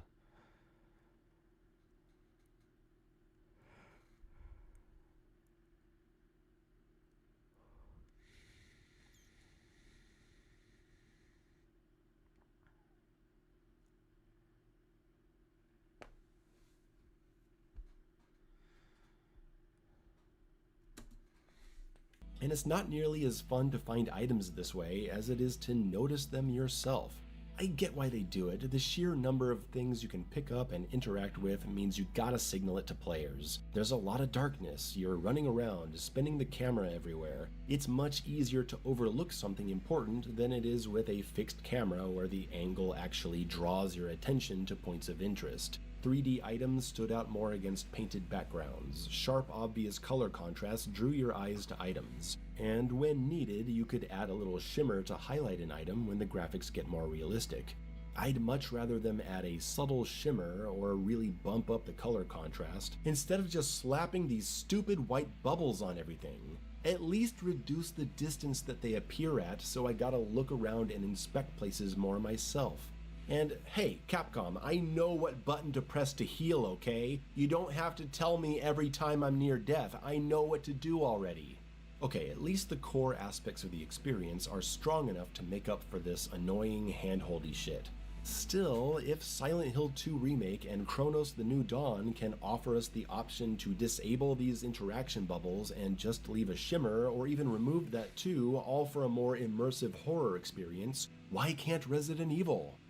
Between the two visits to the care center, you find yourself in the underground power station, and wow, this is another highlight of the game. The map itself is a little puzzle, figuring out where to find and place power nodes to open doors, dealing with zombies that mutate at the center connecting area, and avoiding the main stalker enemy who's allergic to bright lights. We get a fun little action section on a conveyor belt with a meat grinder. It's pretty cool. It's much shorter than the house above, but very satisfying. You rescue Emily and escape in the elevator, and then we get a moment that was truly shocking. The monster has your leg in her hands when the elevator breaks. You hear the snap of flesh and think, oh my god, Grace just lost her fucking leg. She's laying there shaking in fear, the camera not showing her leg yet. And you know this could be real, cause Ethan lost his arm to a chainsaw in RE7. This game is from the same director. But then we get the reveal. The elevator actually took off the monster's arm instead. Oh my god. Okay. Oh my god. Oh, that was good. It would have been a pretty interesting shakeup to suddenly be in control of a one-legged Grace, but the emotional high of the scene was enough. Depending on how efficient... Sure.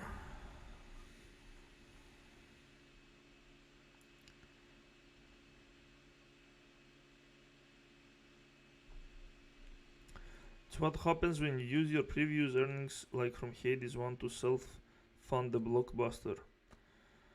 I didn't know that term existed, but makes sense, it does. He doesn't need the reminder for buttons, but Sebi does.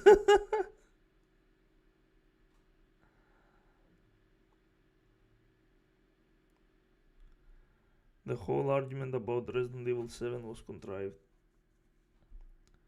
Don't look up that kind of stuff. You were with Leon and which order you picked up the main puzzle pieces, you'll either still be dealing with a few enemy encounters as Grace, or simply be walking around collecting blood and exiting pretty quickly. But after you leave the main map for the second time, finally reaching the outside, the survival horror part of this game is over for a very long time. There's a pretty fun run and gun section in a laboratory where you're spraying zombies with the chemical that makes them explode, running through pools of blood, trying to escape half a dozen blister heads, and finally you reach the helicopter to fly away, which crashes near a chapel and Leon has to come save the day. And before we get into Leon, I just want to say that I think Grace is the best Resident Evil character since Jill Valentine. Setting aside my own bias because she looks like my crush Carrie Coon, Oh my god. I find the way she reacts to the situation very believable. I love how when she has to follow the beast underground to rescue Emily, her fear causes her to hesitate. Bro, she's literally FBI. Isn't she supposed to be calling for help? Why? She has anxiety issues and she's doing all that stuff by herself. How does that make sense? What do you mean believable? Like, yeah, the voice actor is giving it her all, but the story doesn't make sense for her personality. Yeah, FBI, and she was sent alone, and she sees that there are fucked up things going on, and she keeps going on alone. Like, does she want to die? Like, what the fuck is going on? How are her choices believable? The voice acting is good because according to the script, the voice actor did a great job, but the problem is that the script itself is fucking stupid. Like anyone would. The actual story of Grace is one that I'm not interested in, but I really liked playing as her and hearing her reactions.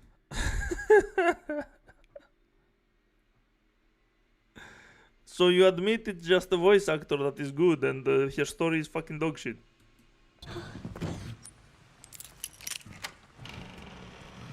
Weird. How do people normally get in here? Grace has a short section of hide and Yeah, good question. It's almost as if the entire fucking place doesn't make sense. And they put puzzles just for the sake of creating a video game.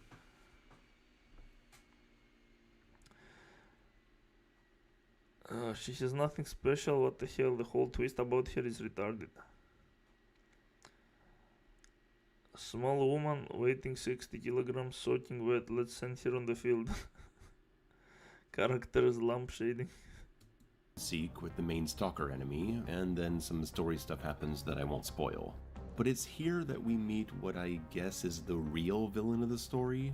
See, this whole time we've only seen this guy Victor, a pretty creepy dude that's doing experiments and stuff. He has a big interest in Grace. Apparently, he wasn't enough to keep things moving, so they introduce villain number 2, some knockoff Wesker with white hair and sunglasses. He speaks ominously about Grace's true purpose in Raccoon City, then it's time to go there.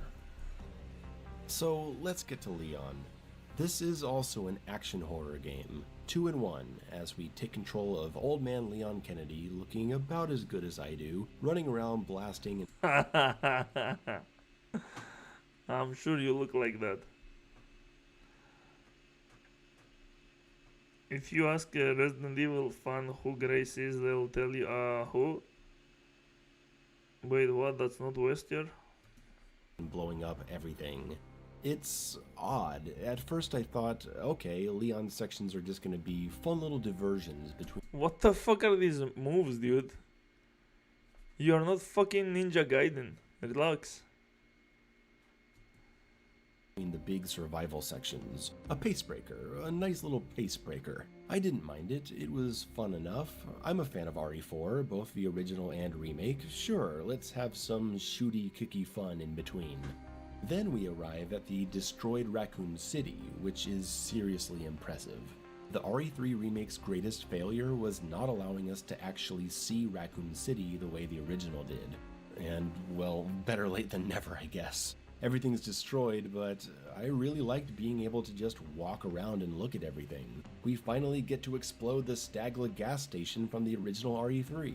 It's during the apocalypse, but whatever, the city looks amazing, truly impressive what they've done here. Leon is exploring the city looking for 3 pieces of a detonator to blow up a wall that's blocking his way to the center of the blast zone. This is not a pace breaker from Grace. Leon essentially takes over the game at this point, and he does it in a bizarre tonal shift that suddenly introduces combat points and buying stuff at the shop, and it's like, no, we had a good, mostly grounded horror experience going here. See, that's what I'm talking about. Dude, I barely watched this fucking game and I already know what the fuck it's all about. It's a combination of Resident Evil 7 with a little bit of crafting system, with a little bit of horror, with a weak character, and then it's the other half is Resident Evil 4 with the guy with the action and the crafting weapon system. They tried to merge the 2 fucking games that sold well to make a new one, to have everyone satisfied. But again, if the gameplay was really good with the puzzles, with the horror, that would have been fine. But they stretch the walking sections, the cutscenes are stupid, the story is stupid.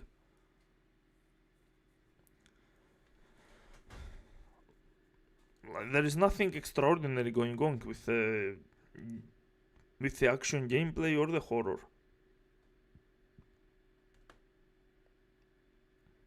Again, they keep making the exact same games over and over again.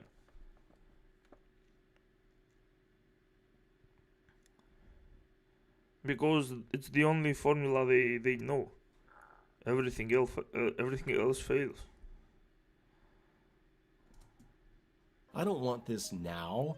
This will be the most polarizing section of the game because it's not only a weird shift, it's also very long as you're going through 5 areas of the city. Personally, I was able to adapt to the change in about an hour, and I mean, going from Resident Evil 7 to Resident Evil 4 is not a bad thing. Especially after you are fully done with one game and you go to another. And that's why it works. Like, if they were constantly switching, it would be mechanically confusing. But they make you play a little bit of Resident Evil 7, a little bit of Resident Evil 4 to get an idea of what the game is going to be about. Then they give you the full experience of Resident Evil 7, which is the horror part with Grace, and then they give you the action part with Leon, which is the Resident Evil 4. And again, it could work if they did perfectly both parts, but they didn't. There is nothing special about this game.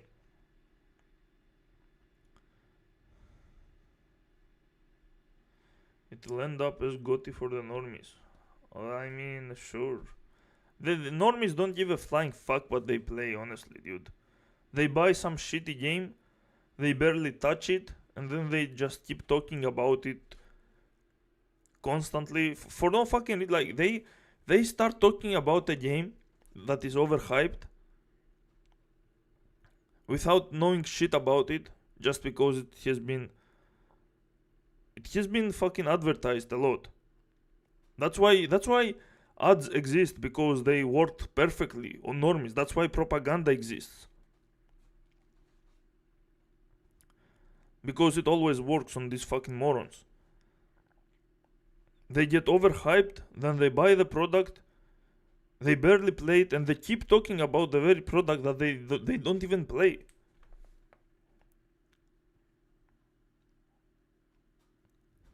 it's pure stupidity. It's just it's just a gigantic circle jerk. There is nothing going on. They are not trying to evaluate or critique the game or see it for what it is, or they don't give a flying fuck about mechanics or anything. They just want to talk because they have nothing else going on in their worthless lives. I have people like that in the job. Like, when I hear people are into video games, I start talking to them a little bit more, but then I get disappointed because I realize they are not actually into video games. They are only into video games because video games are popular. They just want to be into something that's popular. They don't understand, they have no clue what the fuck they are doing, what they are buying, what they are saying. They are fucking mindless zombies.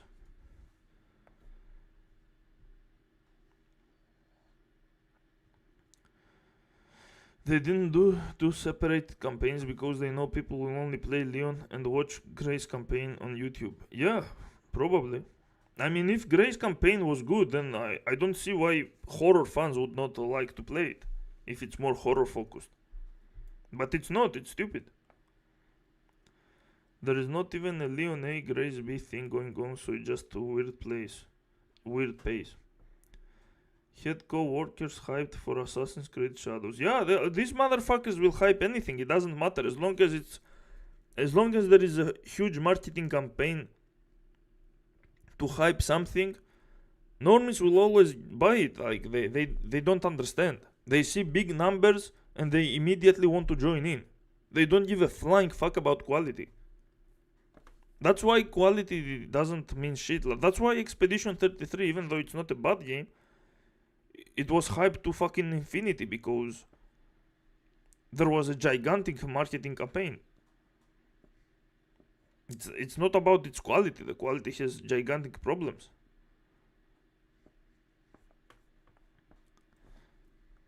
That's why so many great games fly over their heads, because you cannot sell something to people this stupid unless you shove it in their fucking mouth. They are incapable of doing any research or understanding any kind of quality. They are fucking zombies. Hello Solon, my Shin Megami Tensei 5 Vengeance copy arrived today. I'm already enjoying it. That's great. Shin Megami games are always fun. Good game, Banja Roast, yep. I had fun with it. It wasn't amazing, and it did overstay its welcome, but, you know, it's fun. Listen, you are playing a game that's less than 10 hours. If half of it overstayed its welcome, then what the fuck? This game is trash, dude. I'm sorry, but this game cannot be good. Like, I play an RPG for 50 fucking hours, and I want more. You play a game that's less than 10 hours, and half of it only is action, and you are implying that it overstayed its welcome. Like, what the fuck are you talking about, dude? This is trash. It should have been so good that you would want to replay it, and you would want a mercenary mode. If it overstayed its welcome, then the game is trash. There is no way around that. It's low quality. And we are talking about Under the Mayo, the guy whose favorite genres are horror and boomer shooters. If he doesn't like it that much, just imagine the average person. This is a completely pointless game. There is no reason to buy Resident Evil Requiem.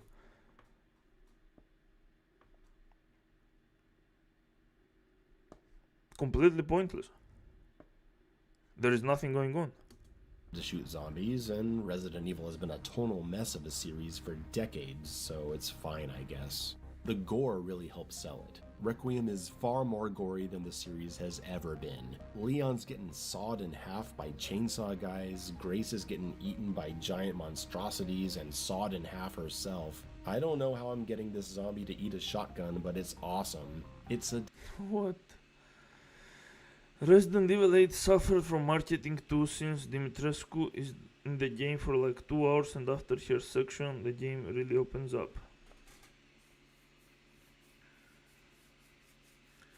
What do they mean when overstays its welcome because they toss it around instead of saying, I didn't like this part. Well, I mean, it's the same thing. Like, they would have liked it if it was smaller, that's what they mean. Like, it would have been tolerable if it was a shorter section, but it was too long for their liking. That's what it means. But yeah, they clearly didn't like it. Whether it's because it's too long or whatever, that means you didn't like it. When you like something, you want more of it, not less. I can play this guy and it doesn't feel like an absolute chore, and the game can go from 10 to 80 hours. There is an issue when it's a 10-hour game.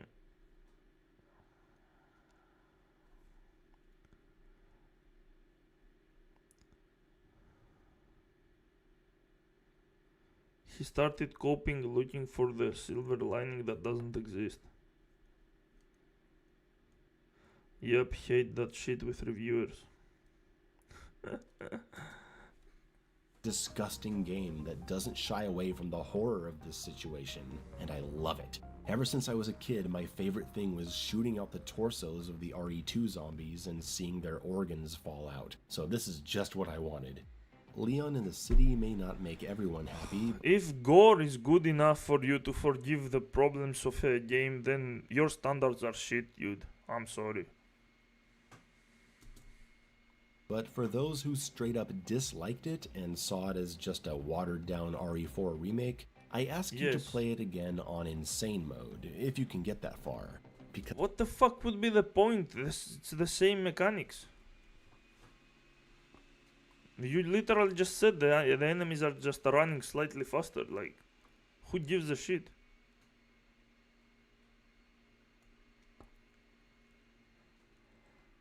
The game doesn't add anything. You literally said it overstayed its welcome in whatever mode you were playing. Why the fuck would be anyone playing it on insane mode? So it can overstay more of its welcome. Like, what the fuck is the point? If the game was good, then you would want an insane mode, a mercenaries mode, and you would want a sequel that plays exactly like this. You already said it's trash by implying that it overstayed its welcome. It's over. You killed it. Your words, not mine. As I think Leon's sections are a fucking blast on Insane. They remix the fights a little by adding in a few spicy surprises. The hatchet becomes a much more necessary tool to use, which makes the sharpening of it and investing into durability actually feel meaningful, and the enemies are just so wild that you have to be a lot more tactical. It's less shooting gallery and more fight for your life and use everything you got. The stun mechanic plays greatly into it, using grenades, throwable weapons, and even wall splats to send blister heads into their execution state early, because they have so much health that just shooting them to death is actually pretty hard. I did a little video on how to use the stun mechanic, check it out. Resources feel more scarce as enemies are harder to kill, so This is your entire inventory? That's pretty huge, dude. So you gotta lean into individual weapon utility more. This is what I liked about the high difficulty settings of the RE4 remake, and I'll say it again here. Not getting easy guaranteed stun states from pistol shots benefits the gameplay in a few ways. It makes you scared to let zombies get close to you, so you want to snipe them. And when they do get close, you pull out the shotgun. This drains your ammo for those power weapons faster, which in turn makes you want to use the pistol whenever possible at mid-range. Oh my god, the inconsistency of the pistol makes the game luck-based.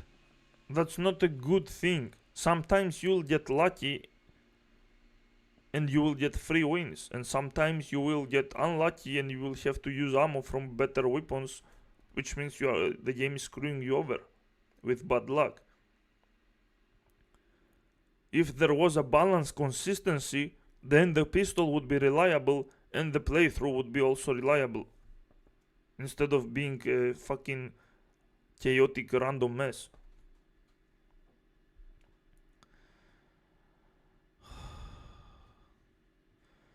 No, Solon, you can't follow what the reviewer is droning about. You must nod and agree with the glazing without question. posed in a very cool pose.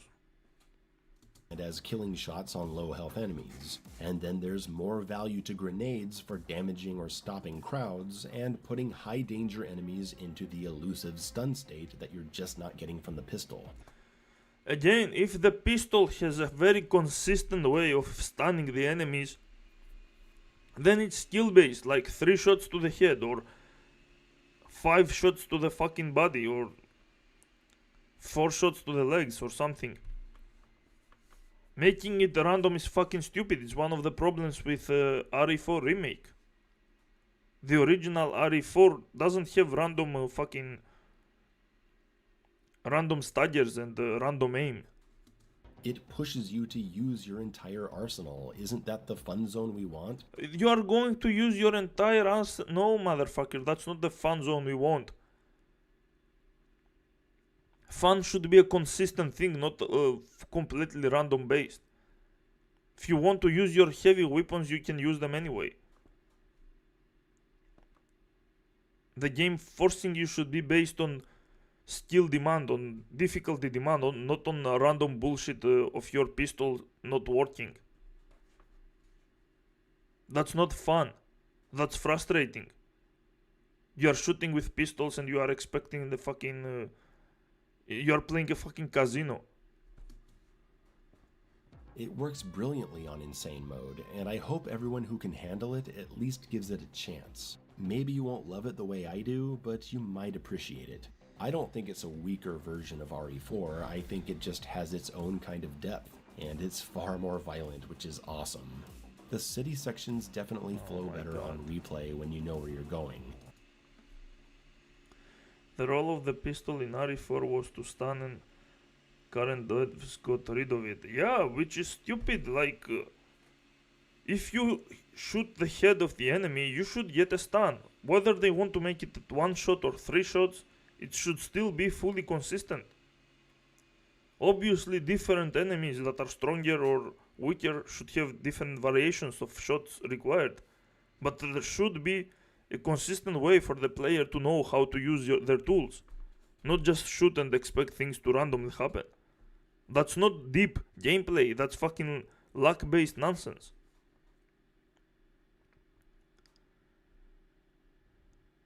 You are going to use your entire arse.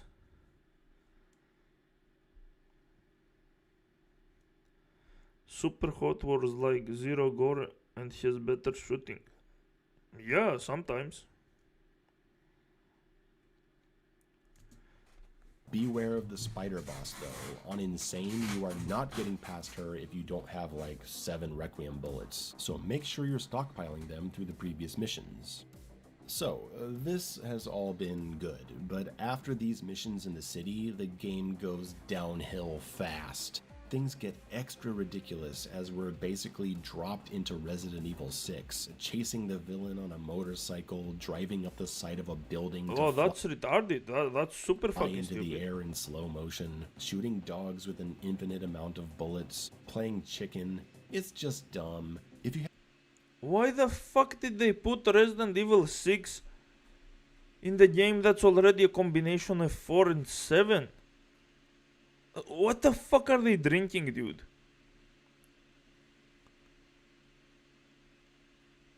Like, oh my god. At least put some kind of fucking Route C or something so people can skip this shit if they don't like it. Like, how is this interesting? This is retarded. This is straight up stupid. The more I learn about this game, the less I want to play it. This is fucking, this is disgusting. I wouldn't even play it for free. The only reason I want to play it for the action sections with Leon, and I have to go through the pointless grey sections, and then they barely exist, and they play like RE4 remake, and then you get Resident Evil 6 because fuck logic. have tutorials enabled, which most people will on their first playthrough because you don't want to miss some important new information, it tells you over and over to shoot. Hey dummy, shoot. Remember how to Yeah, the game treats you like a fucking retard because that's their fucking target audience. They know only retards would buy these games at this point. This franchise is beyond dead. It has been dead for a very long time, and it's now zombified. That's why it's all putrid. What the fuck is that? Why do you need to put this shit right here? Like, you could keep it somewhere. Oh my god. As if making it Resident Evil 6 wasn't bad enough. These games are always stupid, dude, with their fucking stories, with their fucking cutscenes, with their breaking the fucking immersion. Shoot, do that. My god, how badly did these playtesting sessions go? I don't think there was any playtesting, dude. The game is barely 10 hours and they are fucking up everything. There is no more playtesting. They take the title of Resident Evil because they know it sells, and they are shitting games out of the asses with that title at this point. People who are worshipping these games are a special kind of retards, dude. I don't think this is even fucking mediocre at this point. This is like a 4 out of 10 game. Way below my standards. And then we get to the Raccoon City Police Department. The ultimate nostalgia trick the game plays on us. Who the fuck has nostalgia about these games at this point, dude? They have been rotten to the point that even if you love the old games, you have grown out of them. Works. It's pretty cool seeing this old location decades later, but it is the RPD from the remakes. I think it would have been way cooler to see the real classic RPD, since this is a mainline entry in the series, so it should be following from the original RE3. But then the RPD wouldn't even be here because it was so obviously obliterated in the blast, and the original director's intention was for the city to have been completely destroyed. Hear more about that in my RE3 video featuring information learned from my interview with director Kazuhiro Aoyama. Link. We don't care, bro, we don't. The game is bad. The franchise is bad. Your standards are low. Do better.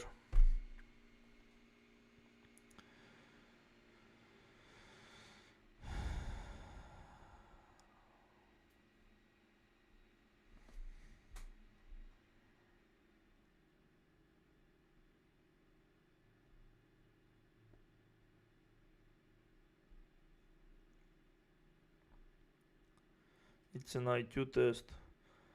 Buy game, call it amazing, forget the next day. The cycle continues. That's literally how some of my co-workers are.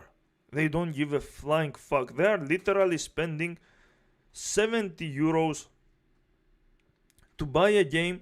They don't even play it for 2 hours.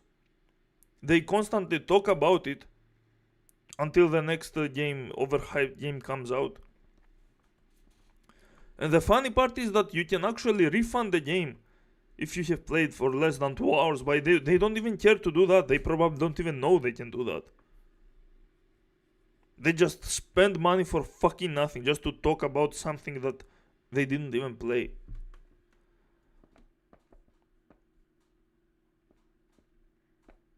Actual fucking zombies, dude. 70, like, they don't even, that's the point. When something is fucking, it's the current thing, they just want to be in it. Like, if the current thing gives you fucking terminal cancer, they will still get it. They are that retarded. Because the alternative is just disappearing to nothingness while staring at a wall. No personality, nothing going on in their fucking lives.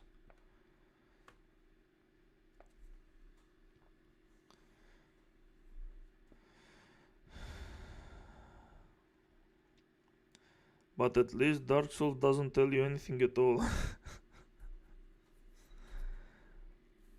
On rail section, by the way. Hey, remember the remake 7 years ago?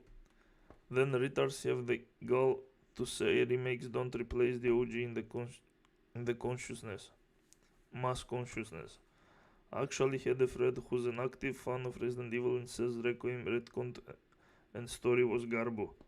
Yeah, I kind of did. A friend tried to get me into Ark Raiders and I knew he would drop it in less than a week. Yeah.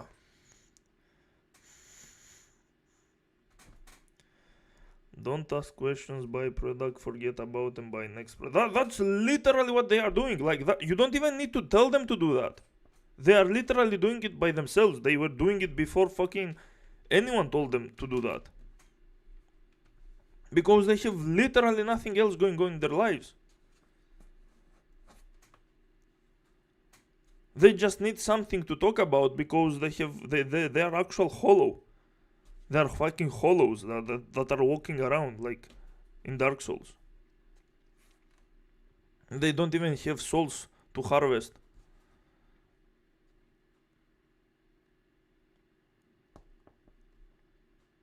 It's fucking insane. Like these creatures are fucking. They have managed to elevate the most retarded garbage cancer in the industry to the point that the entire industry is unsalvageable. Like,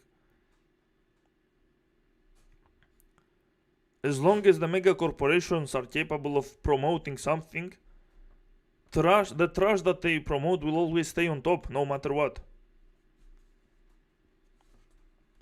Because they have an infinite, a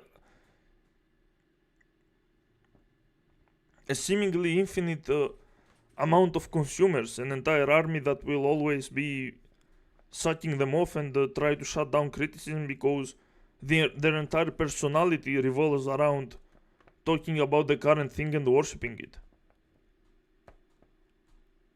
So good yet so bad. There is no good, motherfucker. Remove this shit from your title. Just call it so bad and stop being fucking. Stop pretending like there is something going on with this game. It's pointless.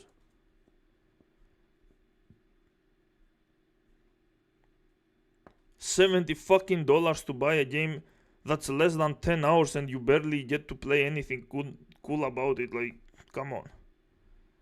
I can find hundreds of games that probably cost less than $10 and they are actually super good. And people are buying this kind of shit for 70. Are you kidding me, dude?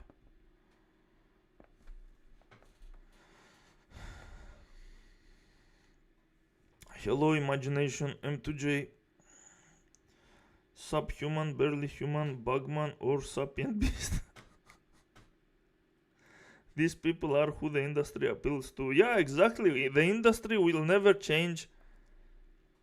It's impossible for the status quo to ever change. Because you literally need to physically slaughter and burn down the fucking mega corporations and then replace them with literally whatever you want, and they will still be worshipping whatever you are fucking producing. There is no free market. There is no such thing as antagonizing someone when they have a clear monopoly on what's presenting to the fucking masses. Again, that's why propaganda works. If you are controlling information, then all these retards will believe whatever you want them to believe. They are incapable of processing anything. They are actual subhumans. You can convince them of literally anything.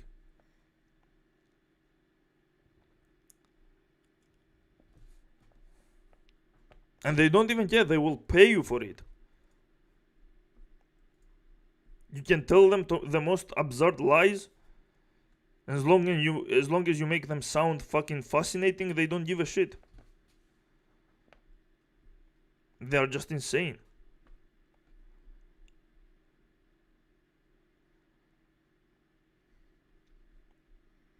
This is not a rant about Resident Evil Requiem. This game is bad, but it's not unplayable. This is the fact that people are literally incapable of recognizing anything at this point. This is a 1 trillion out of 10 game for them, and so is every single game that is mainstream. If it's popular, it's good. That's their logic, and they will defend it until they die.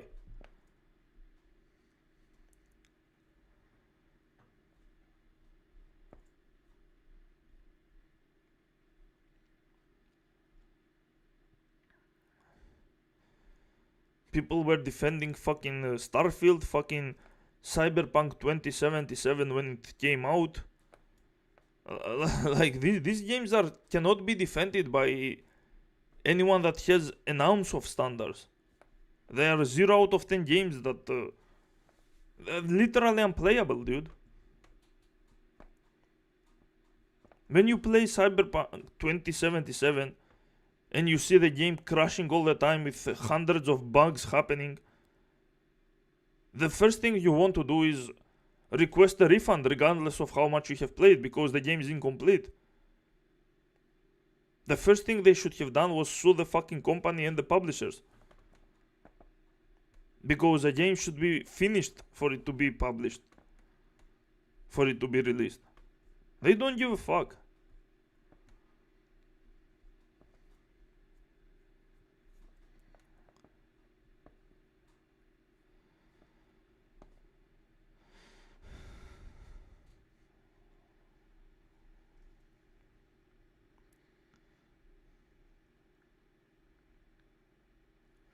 You can even emulate old games.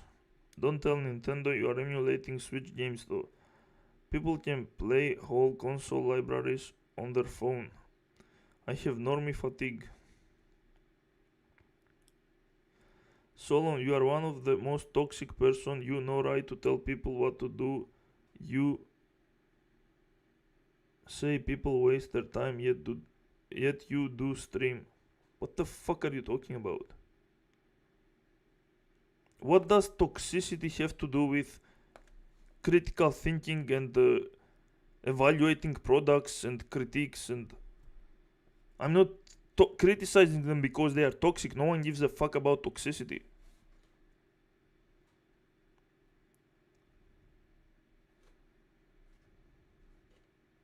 You say people waste time, yet you do stream. What the fuck? What do you mean? I'm streaming for a fucking reason. I'm not streaming to throw away time. What a stupid comment. Who the fuck are you anyway? Are you new here? Yo, I'm late. What are we doing? I'm just spitting poison as usual.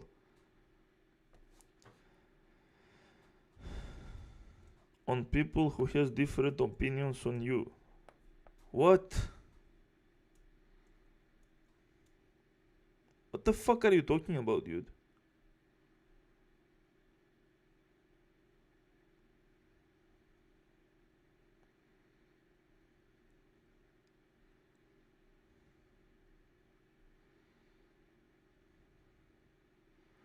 Had a friend defend Cyberpunk being buggy as fuck and kept insisting the devs fixed it on first week. Well, see, this is what I'm talking about. Like, Cyberpunk was just a rushed, unfinished beta mess. I would even say it was a fucking alpha. Because that shit was beyond unplayable. Like, to finish that game, you would have to, your PC crash fucking 15 times per day. You could probably have to restart the entire game. You'd have to go through insanely stupid NPCs that are behaving like they are completely broken. It's insane, dude.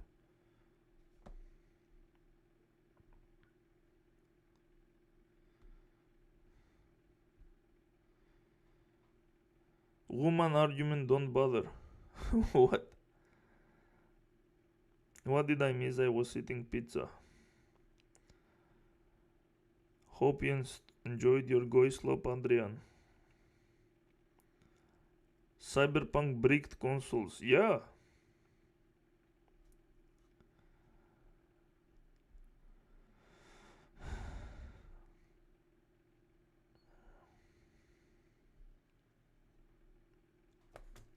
Below. You don't really do anything in the RPD, just walk around until you... Like, Resident Evil Requiem is bad, but it's playable, obviously. Like, it's kind of like the modern God of War games. They are bad, but they are playable. But Cyberpunk and Starfield and Avowed and some other insanely trashy games, like, who the fuck plays those, dude? Those are unplayable. What was the other game's name? Redfall? The people in the business, in my fucking job, the co-workers bought Redfall and they were talking as if it has some kind of it has nothing, dude. That game is, oh my god.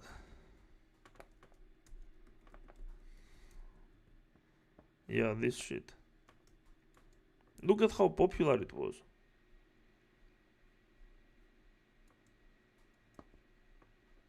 There was nothing going on in this game. It's completely broken, trashy mess.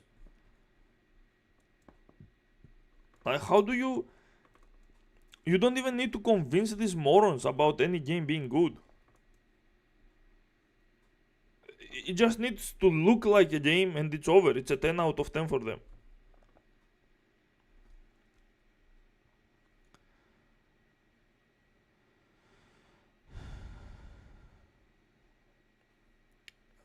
Really, what games are these? 10 euros doesn't kill my salary. Well, I will be talking about them. Let's see how much... Steam.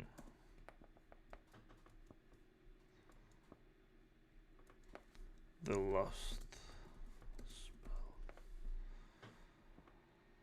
Well... Okay, this one is not very cheap, but it's worth the money. Yeah, and if you want all the fucking DLCs, it's 45 euros, which is not very cheap, I must say. But it's worth it because the game is super good. One of the best tactical RPGs.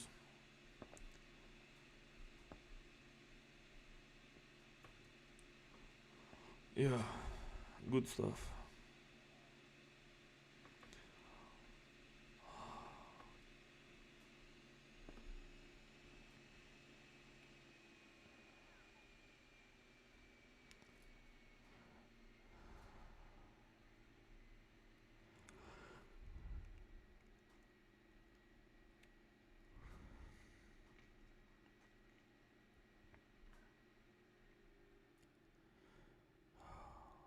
Just needs a stamina bar and it's a 10 out of 10.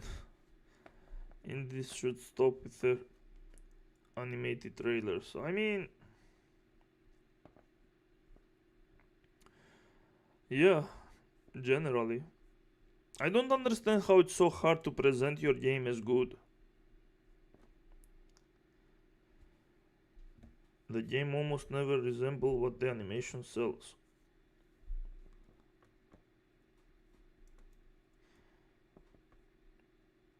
I don't want to watch any more of this. Resident Evil Requiem was ruined by this autistic freak. What do you mean, motherfucker? The entire game is ruined. Who's the autistic freak? The game is full of autistic freaks. The zombies are autistic freaks, the characters, the players, the developers. I wish there was only one autistic freak. I hate this autistic bitch. Oh my god.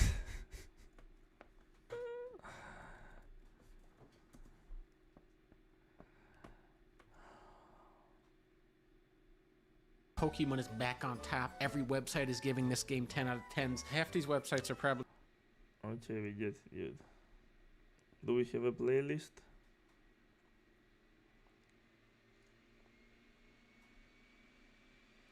Of course you don't. Fucking useless. There we go, the Star of Providence. This is a good presentation. Video Game Donkey is only a publisher, so he kind of funded developers to create a game.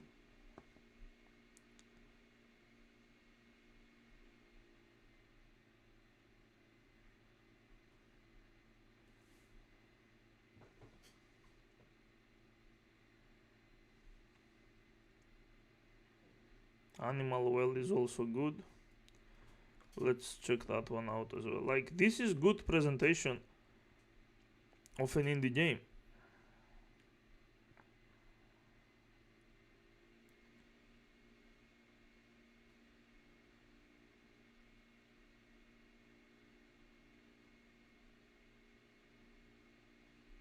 Where the fuck is it? There we go. Like, these are good games, and the presentation is... Video Game Donkey is not some kind of genius critique or player or developer or anything.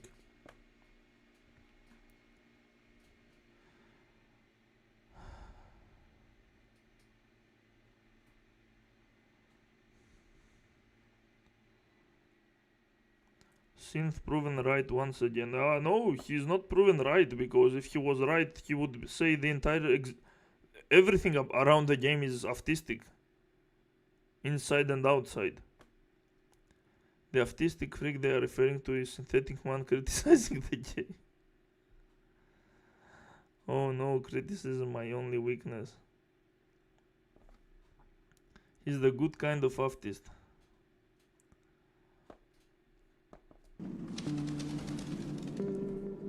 There you go. Look at this shit. Look at how well animated the grass is, and there are no assets in this game. That's why it's extremely fucking light. It's like what, a 20 megabyte game? You download it instantly. It takes no place. Everything is fully designed by the developers, hand drawn.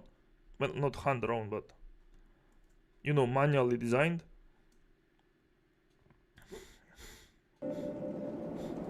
The atmosphere is cool, the graphics are beautiful. Welcome to Animal Well. The background is fucking awesome. There is creepy stuff, there is beautiful stuff. A mysterious Animalvania and the first ever open well type game. A game of stunning atmosphere, devious creatures, cryptic clues, toyful mechanics, fuzzy friends, imaginative puzzles, and you get a frisbee too.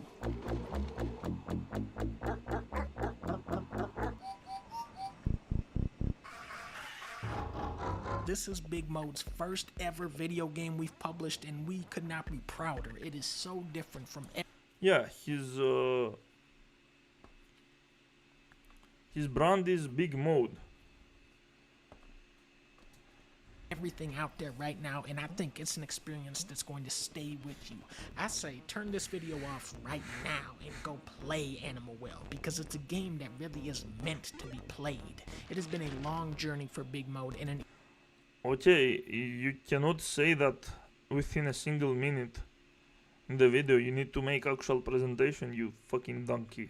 even longer one for the game's developer, Billy Basso. Hello. Billy, it has been so rewarding to work alongside you and watch you put this thing together piece by piece. And even though this is distinctly your game, you really made us feel like part of the team. Every week on YouTube, you can see what I've been working on. But with Big Mode, it's like we've been cooking up this secret project for years. When we started working on this, me and Leah didn't have a baby. Now, my daughter is sitting on the couch next to me watching me play Animal Well. And that's why today, Billy, I want to talk to you about Chameleon Twist 2. Well, that's a very good game, actually. And it's actually, sadly, one of the last that was produced. Wait, I'm messing this up. Today, I want to talk to you about Animal Well. I made that one. Could you tell us a little bit about how you made Animal Well? Specifically, which engine did you use to make it? Well, I made the engine myself. No, that's not... I thought you did the graphics. I did that part. But then who did the music? That was me. So you did the engine, the graphics, and the music. Who did the puzzles, though? The puzzles were me. Who did the voice of the kangaroo? Kangaroo, yeah, that one was me. So you made this entire video game from scratch by yourself? Yes, I did. Yes. Meanwhile, I'm out here. I don't even know how to make pretzels yet. Well, first, to start with the dough, you're going to need some yeast, some warm water. No, don't tell me. I'll figure it out for myself. Like in Animal Well. One of the craziest things about this game is that there is no... I mean, at least he admits that... Dante admits that he is actually incompetent and everything. He's only a goofball making videos, but... the guys he's funding are actually super talented.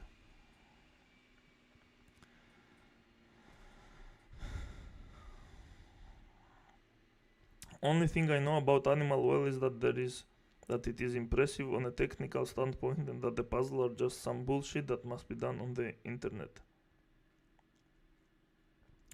I mean, not necessarily done on the internet, but if every area you go, you are gathering clues and you are writing them down on a paper, on a piece of paper, you will be able to solve most of the game's puzzles by yourself without the internet. But you need to actually take good hints properly, like, okay, there is this thing here, then there is the other thing there, and how are these things connected? Like, it's a very smart.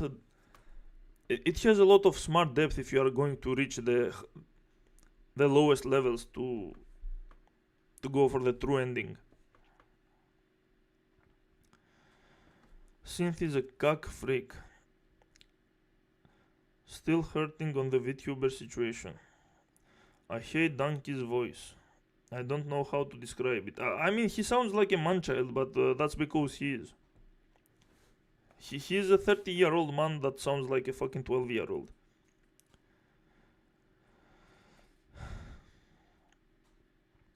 But at least he's not making completely stupid videos. Is he holding Billy hostage? Where is the off-screen gun?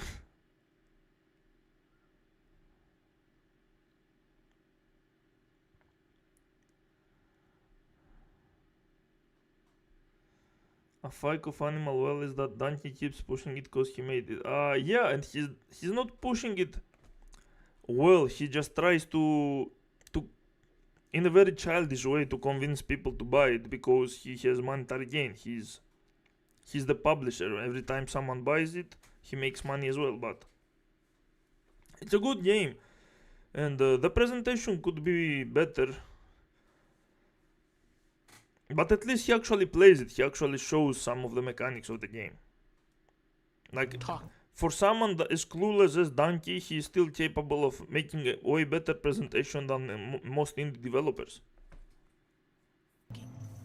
No tutorials. The dialogue in this game is literally buried in a secret spot. I actually wrote a bunch of dialogue for all the animals where they would like tell you what to do, and then later on when I was trying to make the game more realistic, I realized that animals don't talk, so I needed to cut that all out. This game is about you figuring it out for yourself, and it's so rewarding to do so. No hand holding, nobody telling you what to do or how to play. You choose which way you want to go, you choose which tools you're going to use, and you decide how you're going to use them.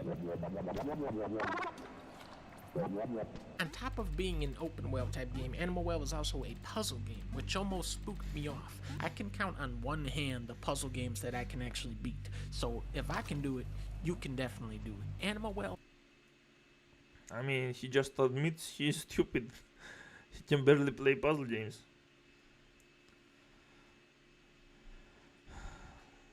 Looks like some platform game from a Cool Math Games website. Nothing special. Don't see myself playing it for long.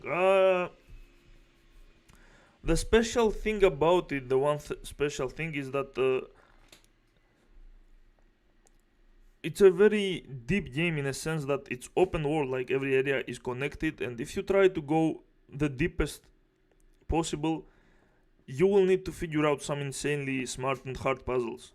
Other than that, it's pretty simple. Yeah, it's a baby game. Like it's mostly a baby game, but it has some depth when it comes to going for the true ending. The impressive thing is he did the engine from scratch. Yes, because he's an actually talented developer. That's not something I can do yet. Any programmer will know that's hard. Yes, exactly. Respect to the dev. Yep. That dev is no joke. Has such an incredible range and variety of puzzles, but solving them is very intuitive. Billy has put a lot of thought into making sure the puzzles communicate a language the player has learned through playing the game. But what really sets this game apart to me is how he's made the actual process of solving puzzles so much fun. They're not just satisfying on the brain level, but on a more visceral and tactile level as well. In Metroid, as you progress, you get better armor, bigger guns. In Animal Well, the treasures you discover are very unconventional unconventional. Instead of an ice ray, you'll get the yo-yo. You know, instead of heat-seeking missiles, you'll get a frisbee. And when you get the frisbee, you'll go, what the hell am I gonna do with this? Until you remember that doggies is in this game. And what are doggies weak to? The frisbee. And that's when you realize this game is a work of genius. I've played a lot of video games with pixelated graphics, but I've never played a game that looks quite like Animal Well. The reflections and the wavy water at the bottom of the screen. Yeah, all of that stuff were manually done by the developer. Another sign that he is super talented. Fractions of the water and the terrain, the hazy, neon-colored smoke the ghosts leave behind, the way fireflies illuminate the darker spaces. I just want to put these graphics on a plate and take a bite. That's why I call this game the lasagna of video games. It's nourishing and flavorful with gameplay rich enough to even satisfy Uncle Tony. Only once you peel back its layers can you understand why you enjoy it so much. Billy, isn't it like the lasagna of video games, right? Sure. So layer 1, this is the part of the game where you kind of explore, and there's some animals, and you solve puzzles, and sometimes a scary thing will chase you, but with a little bit of determination, this is kind of the part of the game that anybody can enjoy and get to the end of. Layer 2, that's all the optional stuff for the more dedicated players. That's all a lot of the secrets and extra stuff. And then layer 3, these are all the really kind of puzzles that don't even really present themselves as puzzles, and these are things that people might not ever figure out. But I know they're there. And the animals, that's really what this is all about. In Animal Well, you will encounter animals from all over the world. Clingy hedgehogs, helpful chinchillas, Goliath seahorses, peaceful capybaras, hungry chameleons, skittish squirrels, and so many more. Billy, what's the best animal? Dog. Animal Well has 6 different breeds of dogs. That's how you know he's not fucking around on this game. This is the type of game where you want to wake up in the morning, drink a cup of coffee, and put on Animal Well. But it's also the type of game when you get sleepy, you turn off the... Of course, Donkey talks about food. Yeah, the guy is like fat as fuck. A painful watch. Oh, you don't like this video? I mean, I think compared to what developers do, this is actually pretty good. And it's not super long, like... He makes a lot of jokes, he fools around, but he still does get to the point about what the game is all about. And then there is this one. This is not a shooting game. This is a waiting game. Skins. Where you wait for the game to happen, but it never does. The all-new Call of Duty Battle Pass. Now, Tony, put on Star Providence.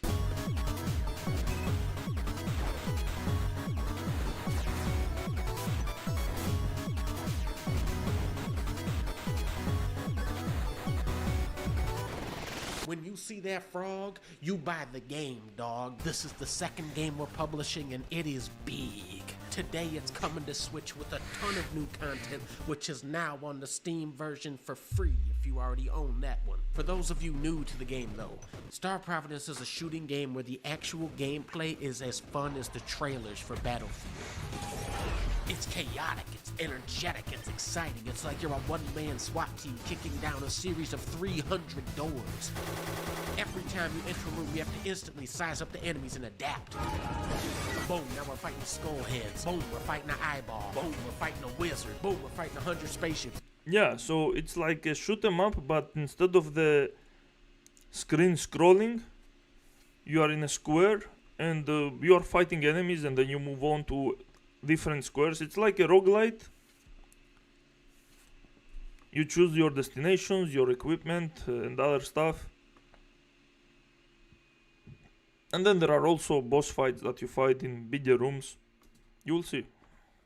Boom, shoot the ghost. Boom, quick, kill the Grim Reaper. Boom, now we're fighting fish. And the fish will kill you. Don't let them trick you. The laser guy goes, the UFOs go, mirror head deflects your own bullets back at you. Pinball guys will bounce off each other. This guy, look at all the enemies in this game.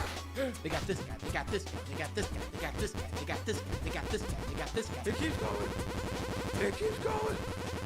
It's like Elden Ring meets Gundam Wing. Look at this guy. Don't let him shoot that. Don't. Elden Ring doesn't have that many enemies, besides the fact that the enemies don't matter for shit, they all play the same way. Solon, did you see what posted in the community posts? About Sebi? About Sebi webs or something else?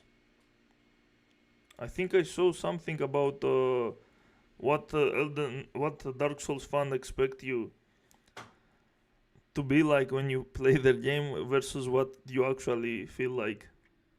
Was that? I'm biased against the guy so much it's unreal. I'll check this game out though. Aiming for the ADHD audience.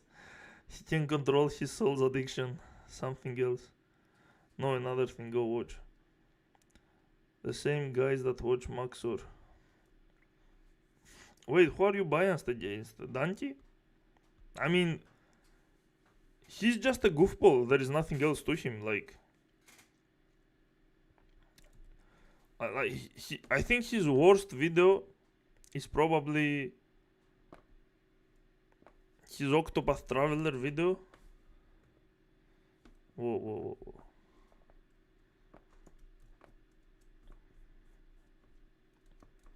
Because he fucked up the entire fucking JRPG genre with this one. Other than that, he's just a normal goofball. Like, he's so wrong about this game, it's insane. I don't understand how you can be so wrong about a game after playing it. He understands nothing. I hate hearing him. Oh, okay, that makes sense, because again, he sounds like a 12-year-old on Adderall. Okay, let's watch the fucking community post.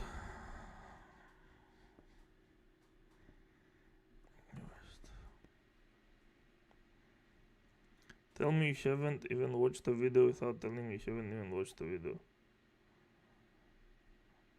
Just go around hitting stuff with the saw.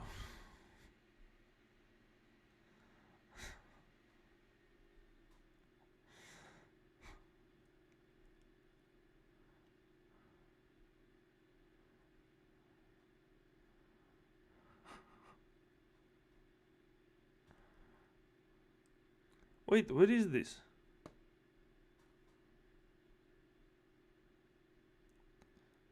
R shitty Dark Souls. Is this Reddit or something?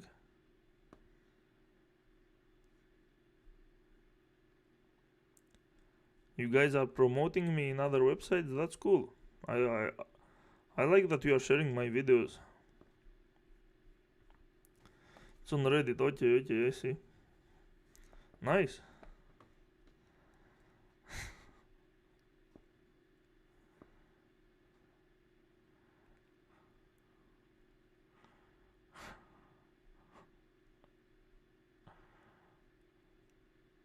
And these lazy motherfuckers don't even watch my video, they just... What's the point of being terminally online if you are not even going to use that time to actually learn something?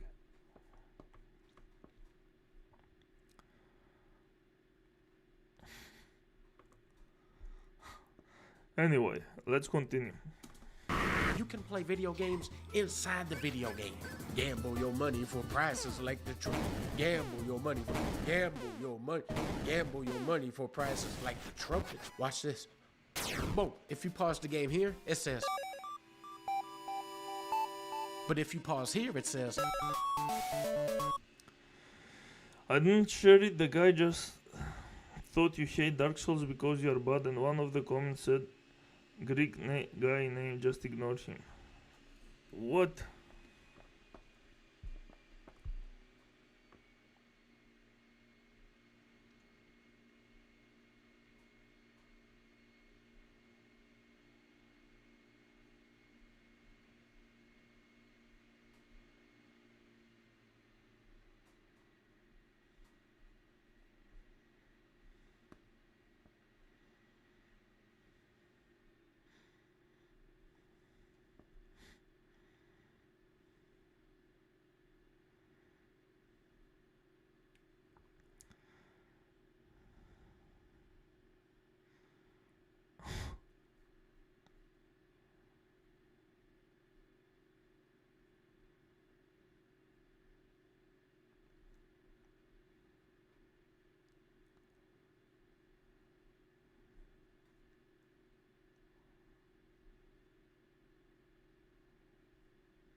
going online is about frying your senses for most people.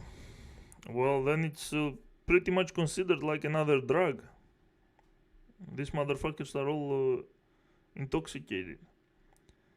Grr, they are threatening our echo chamber opinions.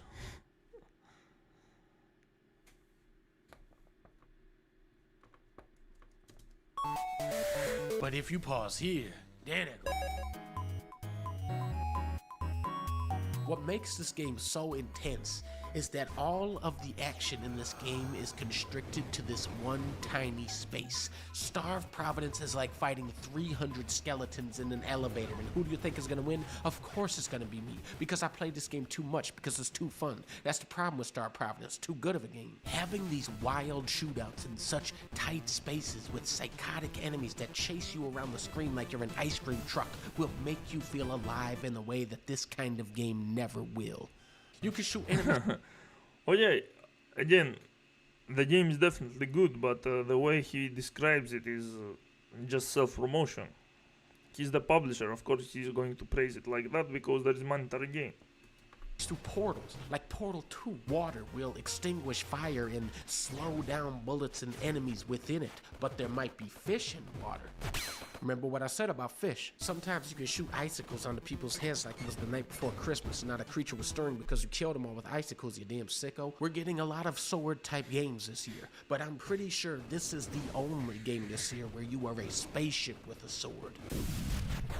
They got so many weapons in this game. They got the double tri-lance, Paul Bunyan's gun that shoots onions, the rail gun, the quad laser, the Detroit splitter, machine gun, drill all but just the one drill dunk? No, 3, laser launcher, time trial mode ghost that shoots who you shot 2.5 seconds ago, sticky grenade launcher. Look at this. Junko shot. This thing spawns in like a whole army of guys. This one. Watch this.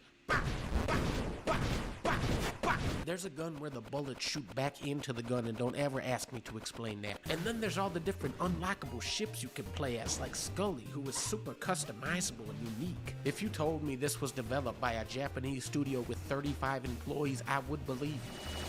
But it wasn't. Team D13, the developers, are just 4 internet buddies who met on a forum and have been developing this game in 4 separate countries for over a decade.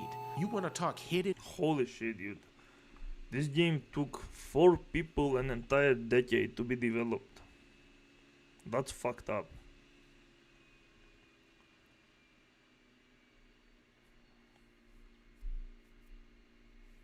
Indies don't have the kind of manpower that corporations have. Like, it's impossible to... Like, even if you finish a game, there will be probably new games coming out and people have moved to different genres. Like, you need to be working on something that's really good to make an impression.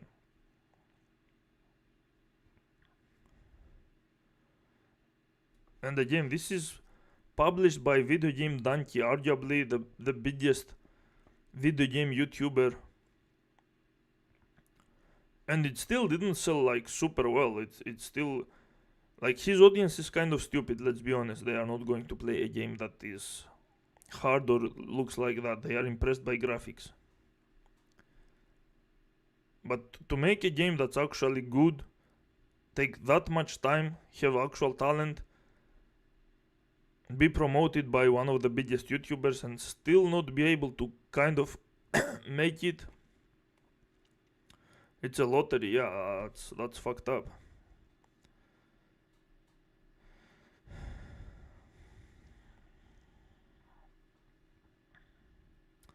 The problem is it's a drug available from as little as 5 years old. Yes, sadly it is. A really lightweight game. I got it on my USB drive now. Whoa, the designer is genius. Is it on mobile? 4 people and a decade? Why a decade? It's a lottery being signed. Signal boost, it is a must. And yet trashy games get sold well. Yeah, because again, it's a lottery. Some people get lucky for no fucking reason. Bruh, the game is pretty looking. Yes, but it's not pretty enough for the stupid audience of Video Game Donkey. These people only play AAA games, and they are generally too stupid to understand good design. So this kind of game was never. You cannot have a stupid audience and then try to sell them quality. You can only sell them shiny pieces of trash, because the only thing they can see is the shine. They cannot see the essence of the thing. Gems, this is the hidden gem. This is the crown jewel of Atlantis. This is the Hollow Knight you never heard about. Like, he can keep praising it as much as he wants and show as much gameplay as he wants. The moment they saw these graphics, they are not going to bother.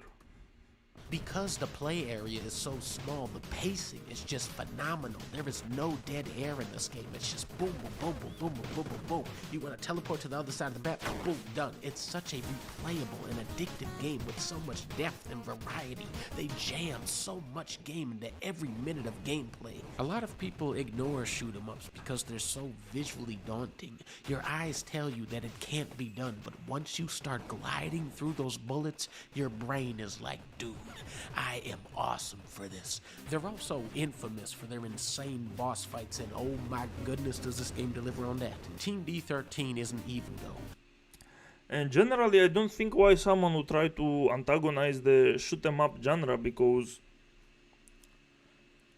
there are so many great shoot 'em ups that even if you make another great one, most people probably won't notice it because there's just that many. And I guess it kind of makes sense to make a shoot 'em up if you are working with indie games and pixel graphics, because shoot 'em up fans don't really care much about graphics. But the problem is that video game donkeys audience is they are not people that play shoot 'em ups. I don't think they even play games. They just watch video game donkey because they think he's funny.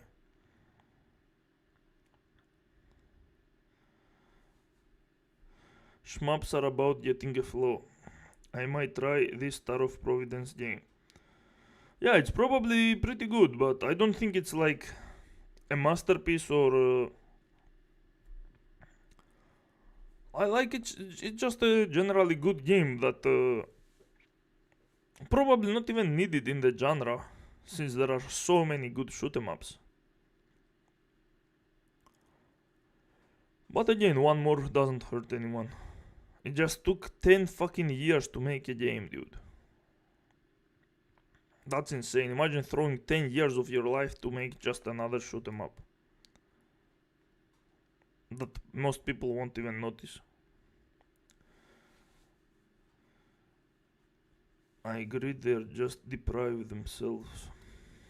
They start off nice on you. At first, all you gotta do is be Chamber Lord. Come on now. Yeah, okay, let's not watch the spoilers, because some people are going to buy and play it. Now let's watch his most retarded video ever made. Octopath Traveler is arguably the best classic turn-based JRPG in existence right now as a franchise. Back Look at this fucking dumbass. during the Super Nintendo, JRPGs were the top dogs in video game storytelling. Jump to today, we have incredible motion capture and voice acting performances. We have RPGs where your choices alter the story.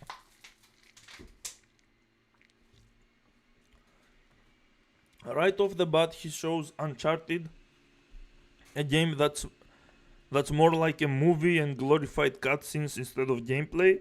Incredible motion capture and voice acting performances. We have RPGs. And he shows the Witcher games that are again terrible gameplay, but good storytelling and good graphics. The thing about Octopath Traveler is the story is nothing special, but it has god tier gameplay for the genre, which is something classic turn-based JRPG fans always wanted. And Octopath Traveler finally delivered, and it delivered to the point that it is considered the best now. So this fucker doesn't understand that RPGs are not just story, they need gameplay as well. RPGs where your choices alter the story. We have compact RPGs with sharp humor. You have Oh my god, seriously? RPGs where your choices alter the story. We have What do you mean compact RPG? This is a baby game. The story is goofy as fuck. The story doesn't matter for shit. There are like 3 different routes you can take. The gameplay, it's not bad, but it's just serviceable for the style of game.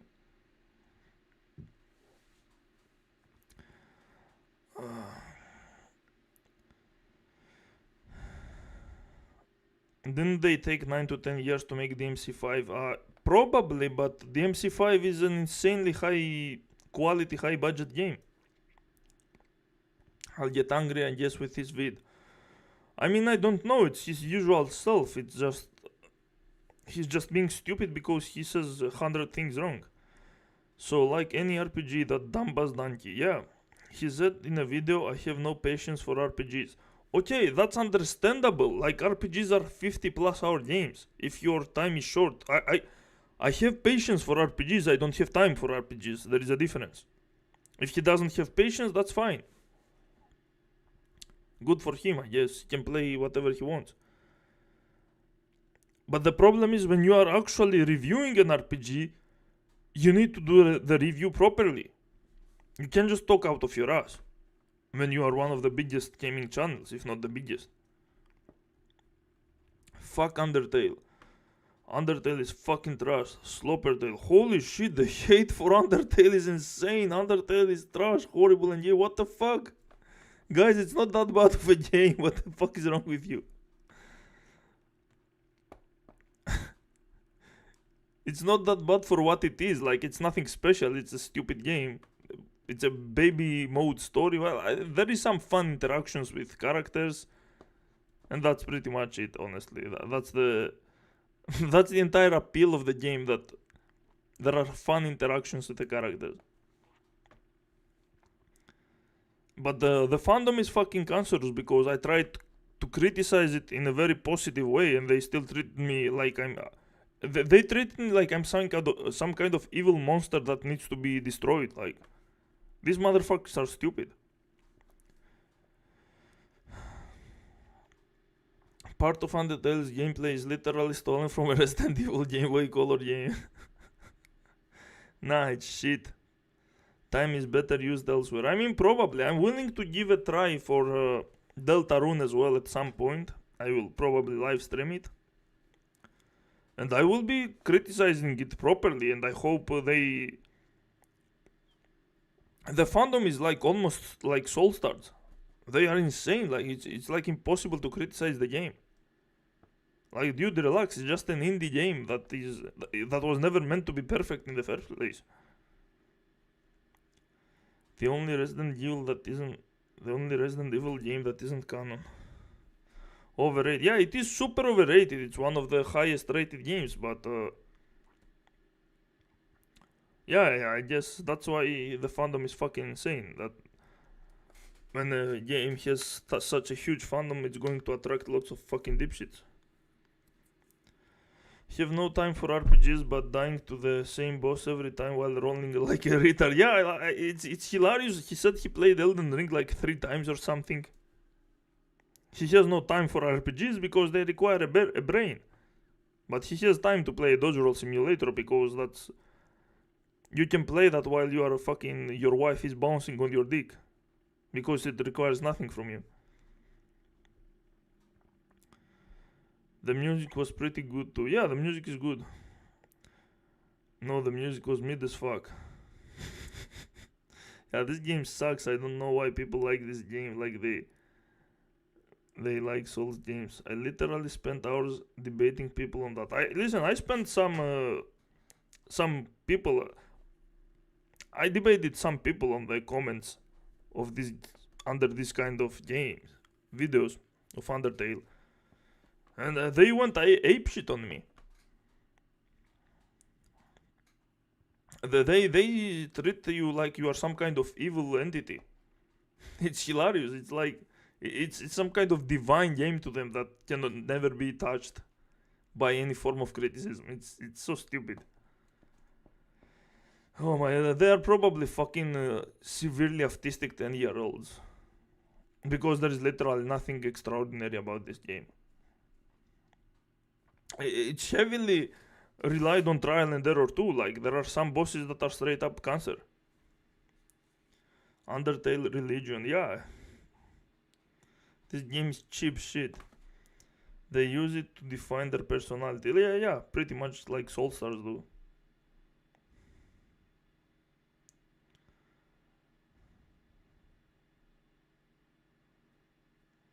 Think people see Undertale looks better than Star of Providence because maps looks for casuals unfair.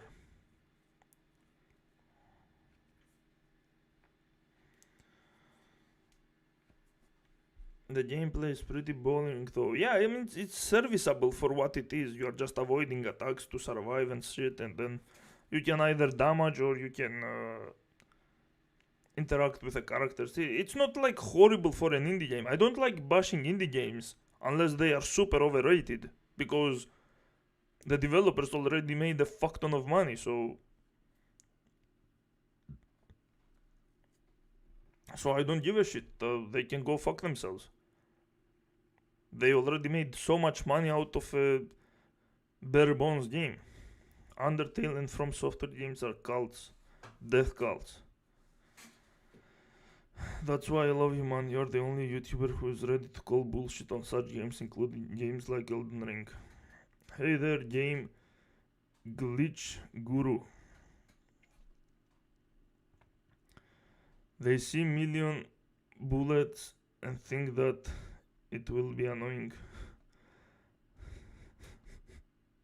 Anyway, let's see how stupid he is in this video. Compact RPGs with sharp humor. You have games that tell stories. Yeah, sharp humor. Donkey, your humor is not sharp. You know that, right? You have the same humor you had when you were fucking 12 years old.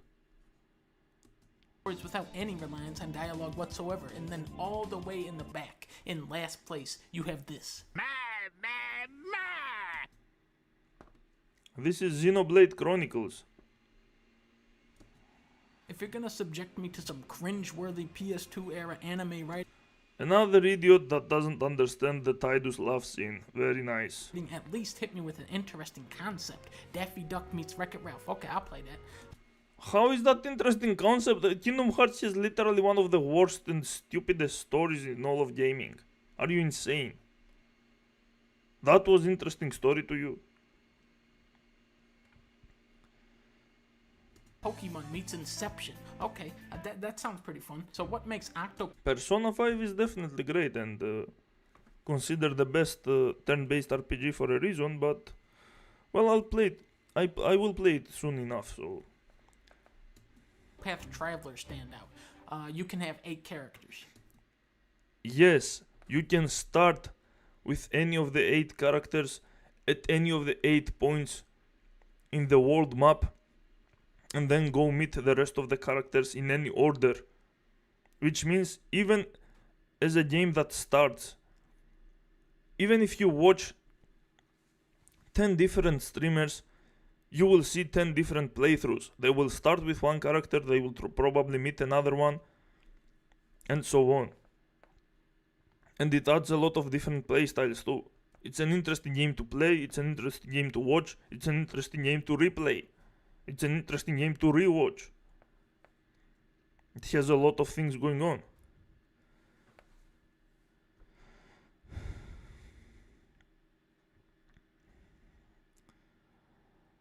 Test for detecting artists. Make them watch the Tidus scene and have them explain what happens.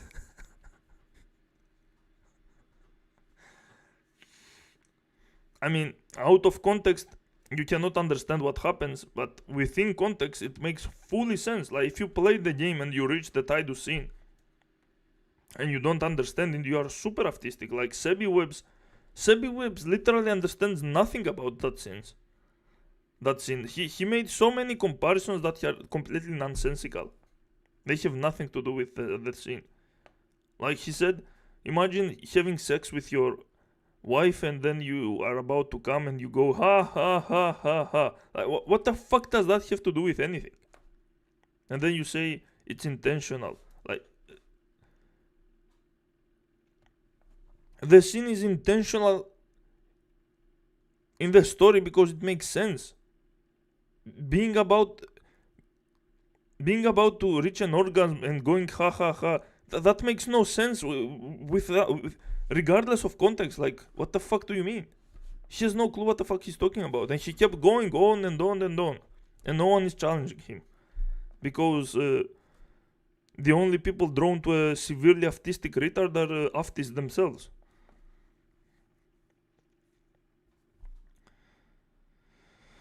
Solon, if you are gonna play Persona 5, just play Persona 5 Royale, cause it's Atlas re-releasing games as full game later. Yeah, I know, I did get the Royale version, so don't worry. Undertale story is for quirky drama kids. Yeah, exactly, it's a child story.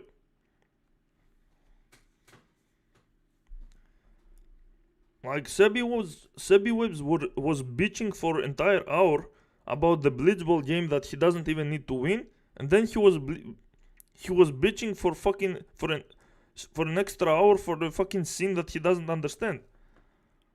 How are people actually watching that fucker and considering him the savior of the fucking FF7 franchise? Atlas are greedy fucks. Yeah, I agree, but I think they don't do that with Metaphor Refundazio, right? Because I want to buy that game too, but I don't want to buy it twice. So if they want to re-release it,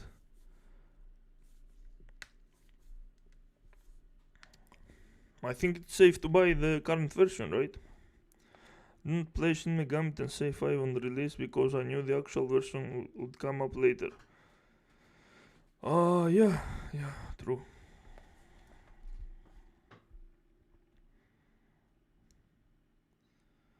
For Metaphor, a lot of people didn't buy because they knew Atlas will pull a re-release again. Yeah, but I think they won't, because it's been a long time and there aren't even any news.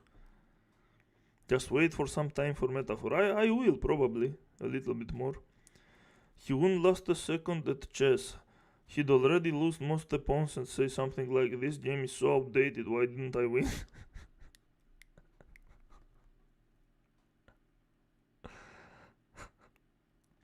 Dude, every single time we watched Sebi Webs, there was at every fucking point in his life he's managed to convince us and everyone that he's absolute trash at video games and understanding everything. Story, gameplay, marketing, everything.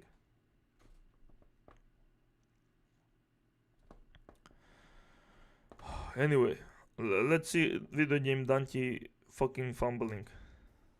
Not at a time, mind you. And goddamn, are these the most generic, uninteresting characters you can... Bro, this is the art style. It's a fucking low budget game. What the fuck do you expect? And they are not generic. I think they look fine.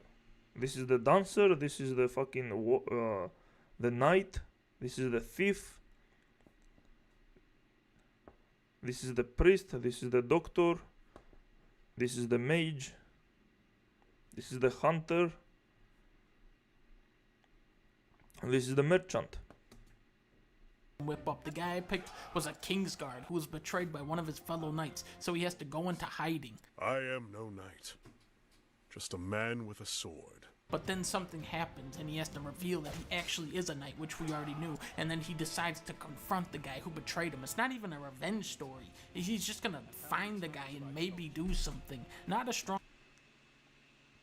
Yeah, that's why it's interesting, because he wants to confront him and see what the betrayal was all about. We don't even know why the betrayal happened. That's why it's interesting. Start at all, but it's okay because any momentum the story could have had is thrown directly into the garbage can so we can introduce a new guy. The game... Yeah, that's the point, motherfucker. You introduce a new guy that has their own story, and now you are interested in 2 stories, and then 3 stories, and 4, and so on. They all have their own story, and then they interact with each other a little bit. But it's mostly single. Everyone has their own unique story. And then after you finish everyone's stories, then you get a story that revolves around everyone. That's how the game works. That's why it's so free. Like, yeah, there isn't much interaction going on in the story, in the individual stories, but that's why the game allows you to pick whoever you want and then pick for a second character whoever you want. Like, they are all at different parts of the world map.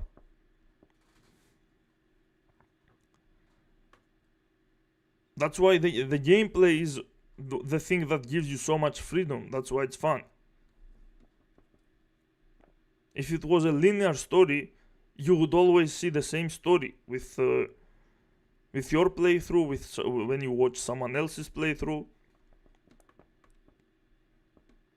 But now you get to experience a lot of different playthroughs, since the game allows you so many choices. And if it had a connected story with every single combination of characters, it would be a fucking 5,000 hour story. It would make no sense. That's why they divided each story to be individual until you get all the characters and you finish everyone's stories, and then they become connected. The game just kind of resets when you find a new character so you can play out their solo introductory chapter. It's a real... Oh my god, yes, that's how it works, dude. You find a new character and they have to introduce themselves as who they are and what they have been through, which is their part of the story, and then they join your team. Really disjointed way of storytelling, and even once they join your party, they don't actually interact with each other. Yeah, they interact a little bit at some points, but not in the main stories. Their stories just play out. Again, if they were to interact with each other at every point in the main stories, you would have to make every single combination of characters to be interactable, which would make it insane, which would be like... You would need to make 5,000 combinations of story interactions. Complete solitude with your team just happening to be there. Depending on your character... Yes, your team is there because they are supporting the character that is doing the story. Like, if you are going for the story of the merchant right here, your team is right. Your team is not shown during the story, but they are supporting you. They are joining in the fights. They are doing what they need to do. Just play out in complete solitude with your team just happening to be there. Depending on your character, the dialogue can be bland and inoffensive, or just a complete fucking embarrassment. As you wish. Oh no, this is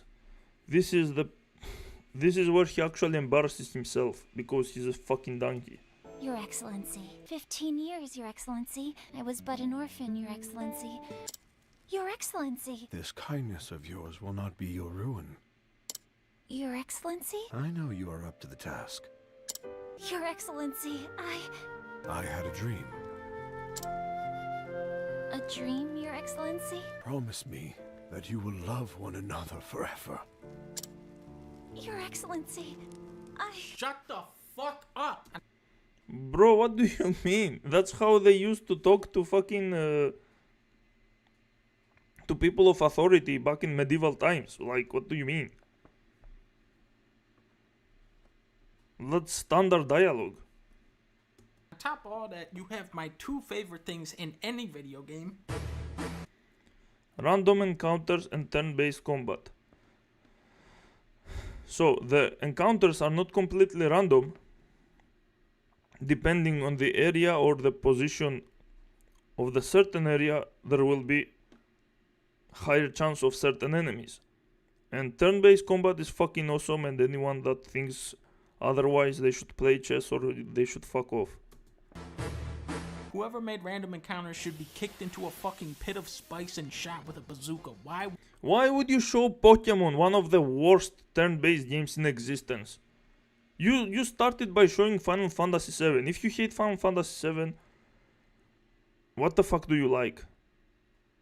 What turn-based game if you hate turn-based games, why are you playing turn-based games? Would you put this in any game? Because it's cheap and easy, and you cannot just throw a fuck ton of enemies on the world map. It makes no sense. Years, I've asked myself that question. It's not even that I particularly despise turn-based combat. It's just... Then what the fuck? That it's almost always accompanied by hundreds of horrible brainless fights. Yeah, it's almost as if always accompanied by hundreds of brainless fights. That depends on what kind of game you are playing. If you're playing a stupid game like Pokemon, of course it's all going to be fucking stupid. If you're playing a great game, then it's actually going to be good, like Octopath Traveler. A lot of games will throw easily dispatchable enemies at you. The difference is, you see a grunt, boom, dead. You see that Goomba, boom, gone. How is that, like... Do you think this would be fun if there were like 100 Goombas that you just have to bounce on them? Instead of having entire levels with platforming? Now let's fight a level 1 snail in Octopath Traveler. And this is the most disingenuous part in his entire career, by the way. Let's fight a snail. So the snail, as we can see, has one weakness revealed, the daggers, and two weaknesses that are not revealed. What does he do? He attacks with a sword, which is not its weakness, instead of trying to find other weaknesses. The snail heals itself. Attacks. He attacks again with a sword and boosts the attack. The boosts are meant to be used to strengthen your attacks. Like if you find the weakness and you exploit the weakness and break the shield, then you can boost one of your strong attacks to insta-kill the enemy. This motherfucker is playing like absolute trash.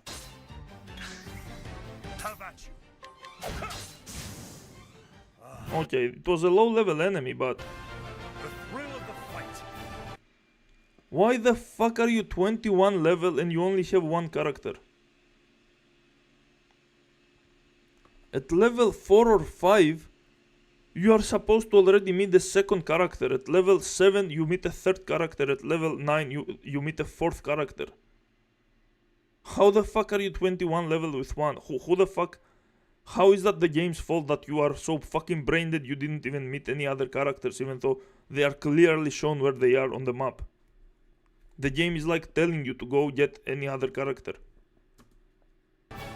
Okay, now do that 50 times and you can fight the next boss. First of all, why the fuck would you do that when you played like shit?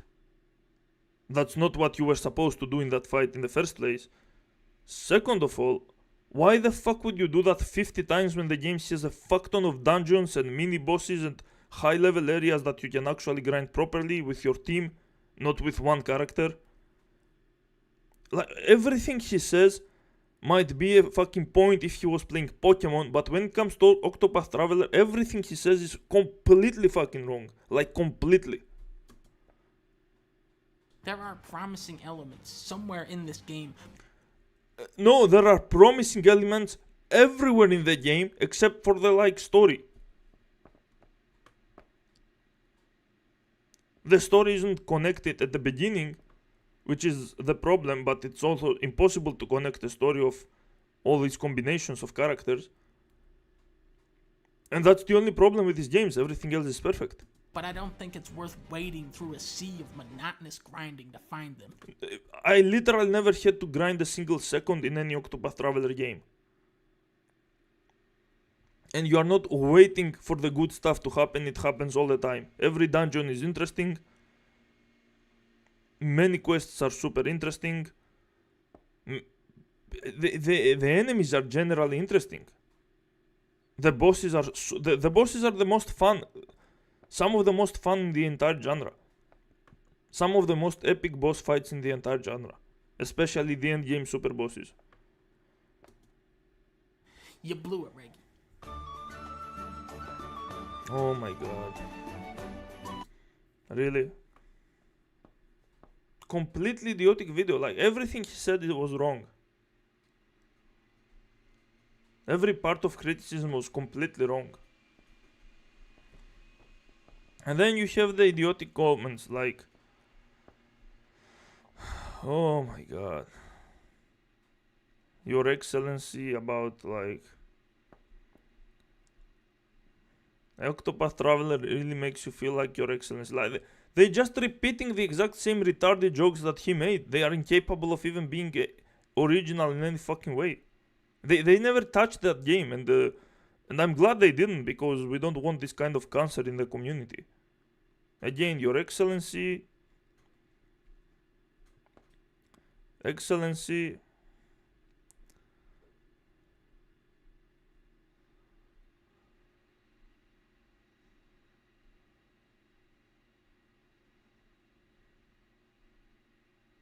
But Your Excellency, Your Excellency, Your Excellency, Your Excellency, like these motherfuckers are all retarded. How do you expect to sell them a quality product, motherfucker? Just make shiny pieces of trash and it will sell like pancakes to these fucking retards.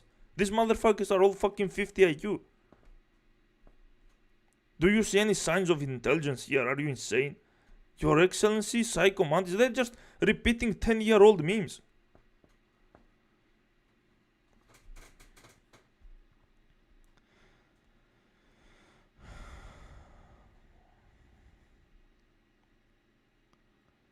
He would die at any game where the characters say Desu if this makes him cringe. I don't even know if it makes him cringe. I didn't understand his point there. Donkey hates anime girls talking. I mean, pretty sure he dated a fucking squeaker. He married one, if anything. Rare case of an aftist hating anime talk. So he can boost to dispatch a snail quickly. He trying to play Octopath like it's a Souls game. I don't even know how he was... I don't know if he understood the game or what the fuck he was doing. Like, why the fuck does he have a 21 level character without anyone? You are supposed to have all of the 8 characters at that point. Or at least 4 of them if you don't want the rest. My cortisol spiked. I genuinely felt my pulse throbbing at my temples. The community gate keeps itself... since it requires high enough IQ in the first... Yes, that's why I love this community so much. That's why I love these games. That's why I love smart games. That's why I love Octopath Traveler and Final Fantasy VII Rebirth.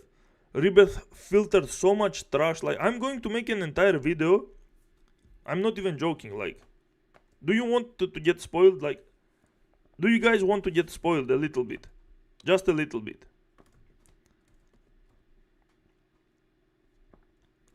Let's see what you voted first and foremost. Play a bad game, yeah, so you want me to suffer. But at least not the Sebi Whips kind of suffer. What is this? Of course. Yes. I don't mind. Okay, Imagination M2J, you are a tier 3 subscriber. So you are literally... you have the fucking privilege of demanding a spoil at this point. Go ahead, go. Okay. Oh my goodness. You are about to witness this fucking retards, dude. You have no idea what kind of video I'm making here. Okay, let's start with...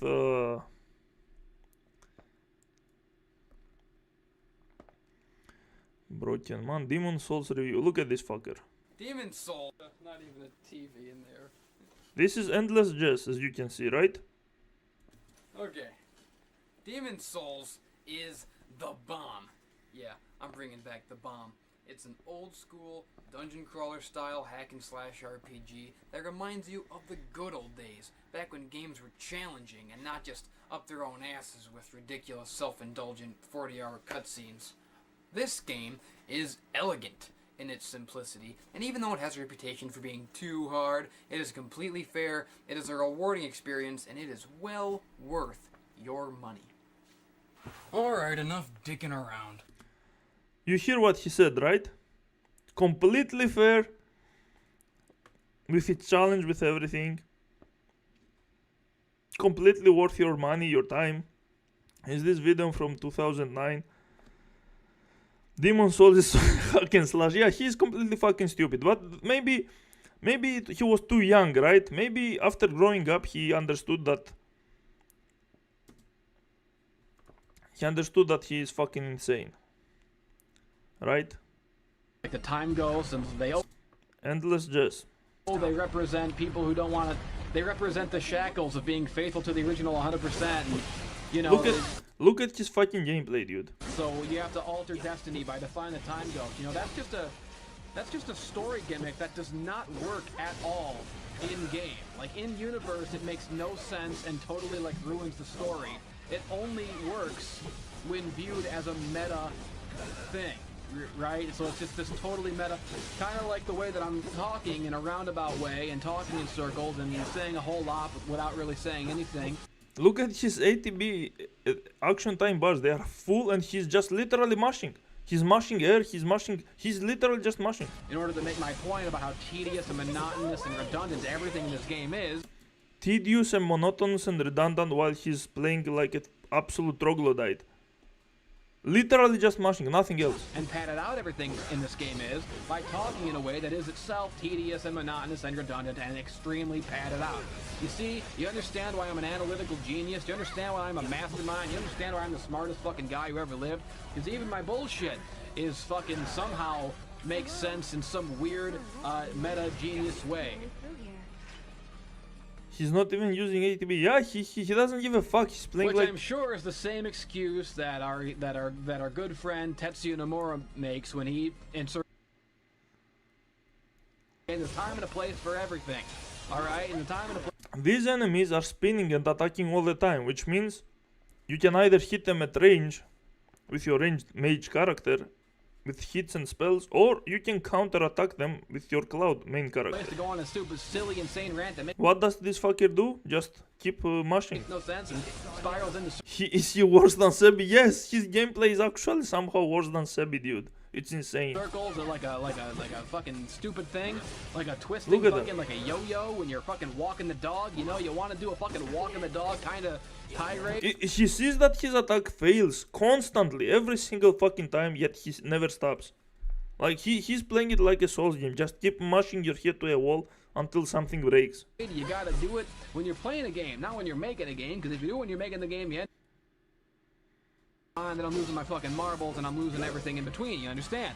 So now I'm fighting these Smogger A and this Smogger fucking B, I presume, you know, and if you're fighting two guys and one of them's named A, then you can rest reasonably assured that the other guy is named B. Okay, if you're fighting like the enemies, you can see they are putting this kind of insane shit on the ground that does a lot of damage. They are moving around.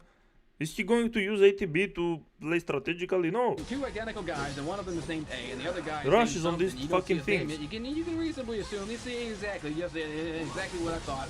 This is Smogger B, and I had to fight these two guys, and I had to fight them both, and I had to improve my healing materia. And so, oh my god, a big explosion! I can't believe what just happened. Oh my god, what a big terrible explosion! I can't believe it.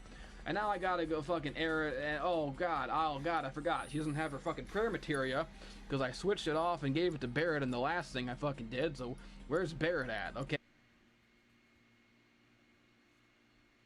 Square Enix, and you didn't even know what you were excited This guy's voice is unbearable about in the first place, and I knew that when I saw the fucking game get released and announced, and all the fake gamer jabronis on the fucking. He has the audacity of call someone fake gamer when he plays like this, dude. Oh my god, dude. Oh my god. Do I even need to... Like, this is a Souls player that got completely obliterated by Final Fantasy VII Rebirth. All these videos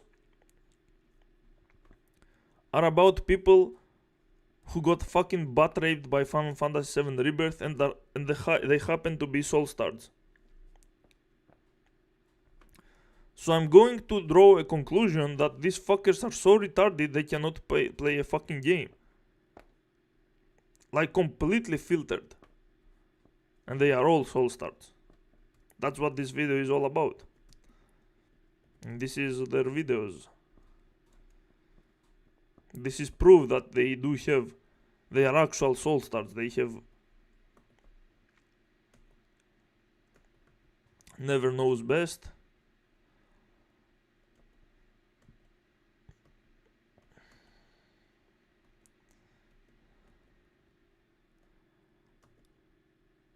Look at that, look at... It's your boy.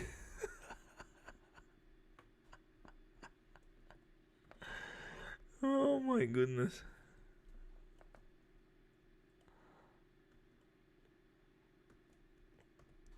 they have the audacity to call the Final Fantasy VII toxic fanbase while praising this guy.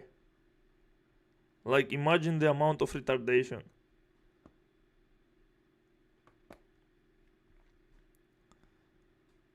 Like, this is supposed to be the average Square Enix fan. This is supposed to be their god, Maximilian Dude, and this is the savior, the Sebi. Sebi guy is actually fucking savior. Yeah, he literally considers him the savior. Like, do you want me to show you the fucking proof right now? Do you want me to show it right now? Where the fuck is it? What's the name called? The most insecure fan base. The most insecure fan base. Do you want to see it? Do you want to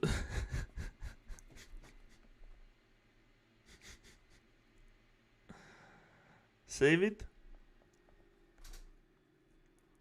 For the video, you mean?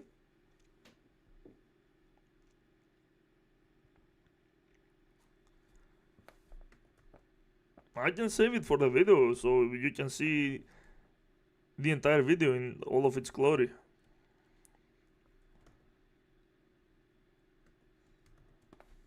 Cause holy shit, dude. Yes, or do what you will. No, you will see the video properly. Don't worry, guys. It's all going to be perfectly nice. The apocalypse didn't stop, okay? The apocalypse stopped in the live streams, but it's going to continue in the fucking videos because it's more precise. Again, I'm glad that people like this moron getting filtered by good games. Games that require brains, because we don't want this kind of cancer there. We only want smart people.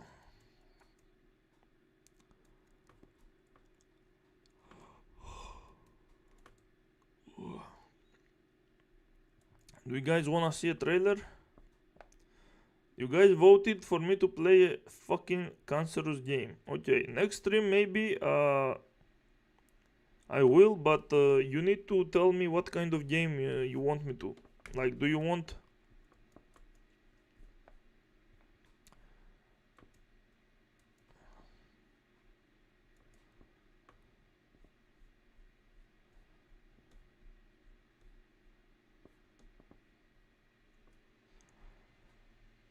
Blasphemous, Another Crab's Treasure, Year of the Crab, and 9 Souls. I can play one of these because I have them ready, or anything else. The Surge. I have played The Surge. It was not interesting.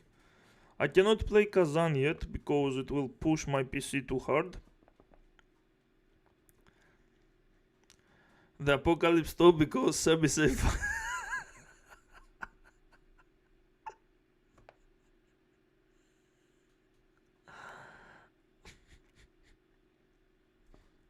Oh my goodness. High cortisol action game. I mean, I don't know what you guys consider high cortisol game, but like Ninja Gaiden Ragebound is a very hard game, but it's hard in a good way, so it's not going to make me rage. But yeah, maybe if these games are actual Souls-likes, they're probably going to spike the cortisol levels.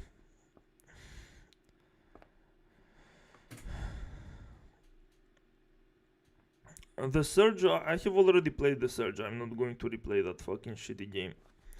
9 Souls, Blasphemous, hard to choose between those three. You can tell me another one, if you will. Those three were cheap and I got them ready.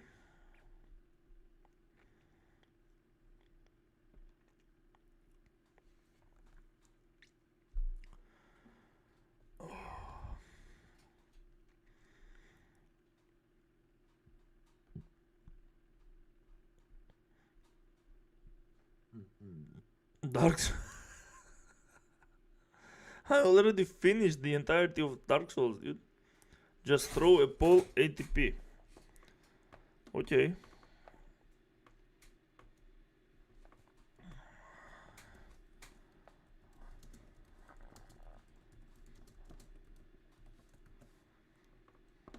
Okay, let's get them here. I don't know if these games are trash, but I'm going to pretend they are because they are Souls-likes and it's over for those games.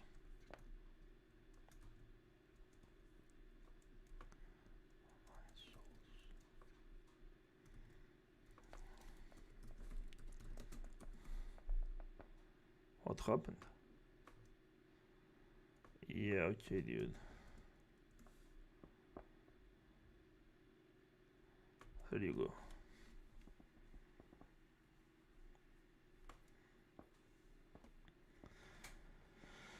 Crab treasure looks insanely cheap, like that Mr. Krabs video game. Dark Souls 2. I did play it for 5 hours, I was not impressed. Tearscape is a Souls-like inspired by the classic Zelda games. For real?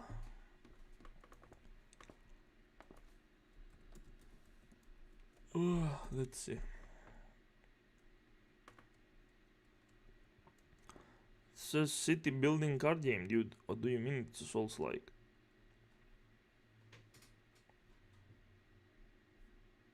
Wait. It's Tearscape, right? Not Terrascape. Tearscape. There we go. That's the one. Oh my god, it's Zelda Souls-like. That's so fucking cool. Because instead of making a normal puzzle game, they had to make it a fucking retard game. Whatever, let's check it out. Dark Souls on Switch using the Souls XSplit. Play Planescape and pretend you are reading a visual novel. I'm pretty sure I have played Planescape back in the day. There are puzzles? That's insane.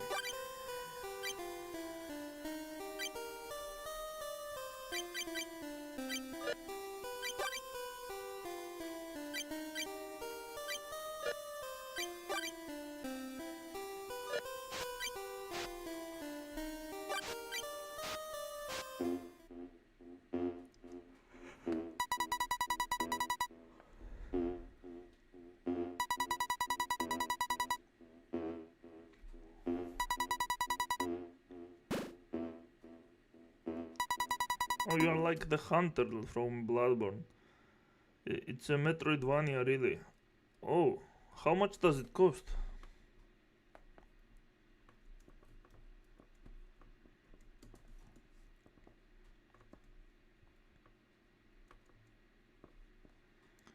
Very positive, so... Okay, maybe it's not bad. I mean, it literally looks like Zelda. Oh, it has a free demo. Oh, okay, dude, if they have a free demo, just 15 euros? Is it a new game? 2016, what? It's new as fuck.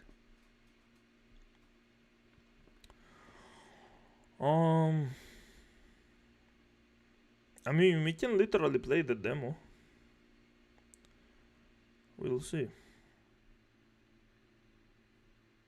Okay, let's see what it's all about before we do anything.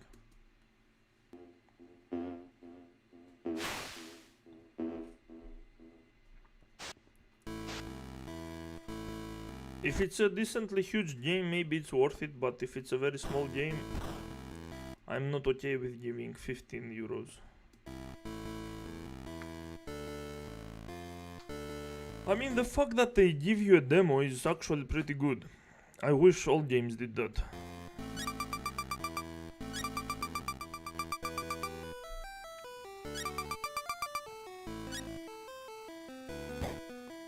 Yeah, the classic dodge roll.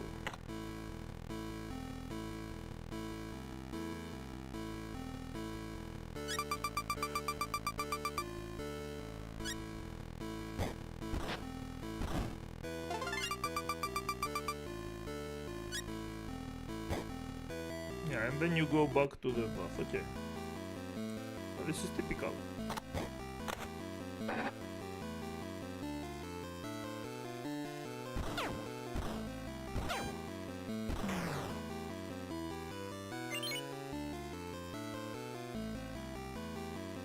Was that one soul that you got here?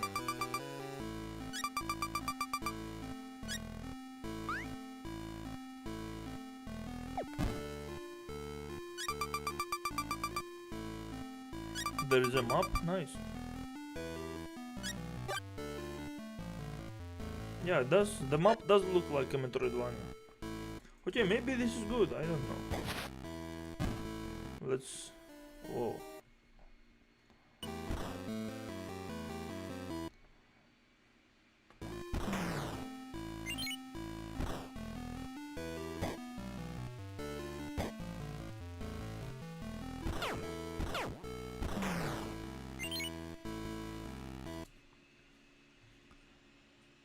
Is this Bloodborne on Game Boy? Took me 22 hours to finish the entire game, but I take my time with these games. Okay. That's probably not bad. Have you seen the...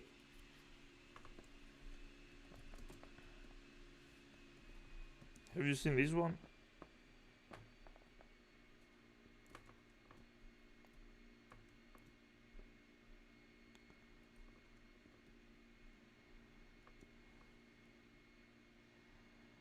Do you guys know of this one? I enjoyed it, I won't lie.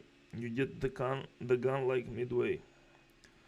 Yeah, so it's like Zelda meets Bloodborne. This one is actually Zelda, but with actual action combat and RPG mechanics. And to pass through that door is to pass through time. To travel a road spanning centuries. Pretty good graphics, I would say. From here, heroes set out on a journey of hope, but none who embarked on that mission. This trailer doesn't show much, to be honest, so let's watch the other ones. To pass through that door, to travel a road spanning centuries, set out on a journey of hope. Square Enix presents. Don't remember that game. Same artists done for Octopath. Probably. A brand new action RPG brought to life in HD 2D. This is Philabildia, a continent overrun by beast tribes. A spell of safekeeping is all that protects humanity's sole bastion, the Kingdom of Huther. One fateful day, a set of ruins is discovered in the wilds beyond the castle walls. An adventurer, Elliot, leaves the kingdom to investigate. Facing danger is what adventurers do. At his side is a fairy named Faye. You can call me Faye. I'm a fairy. Together, the duo venture beyond the kingdom's protection into the great wide world.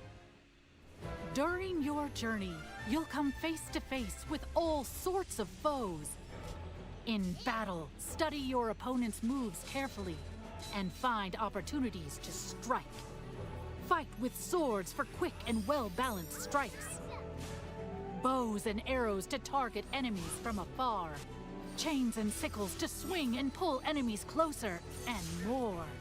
There are 7 weapon types in total, but that's not all. You can also strengthen your weapons by equipping different combinations of magicite. Try out all sorts of variations to find the playstyle that works for you. Careful! Your fairy companion, Faye, can also attack and pick up items. You can control both Elliot and Faye separately, or 2 players can control them at the same time. You'll find that she's very helpful. Like, it has everything. Platforming, action, RPG, puzzles. Thoughts on East games? I mean, I like them. I haven't played any East game after 8. 8 was super good, by the way. This looks promising. Yeah. This is what Game Awards should look like.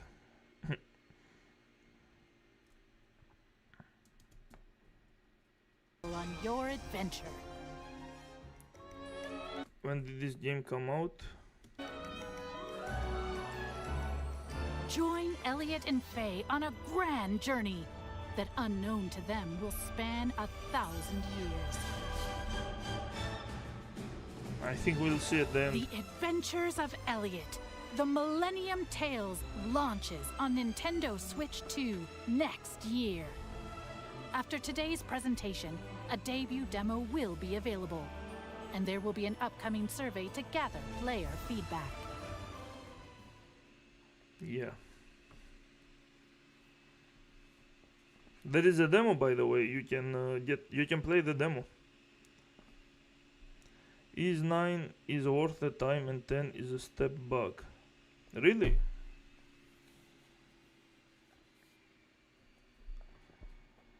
Wow.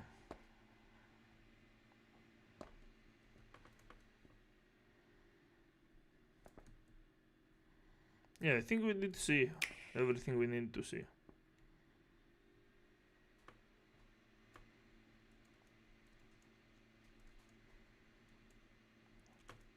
You can play the demo, it's free. I think they did a pretty good job. Nice, I'll definitely check it. What is the Is 9 game better than Is 8? And what about Is 10 Nordics or Proud Nordics, whatever the hell its name is?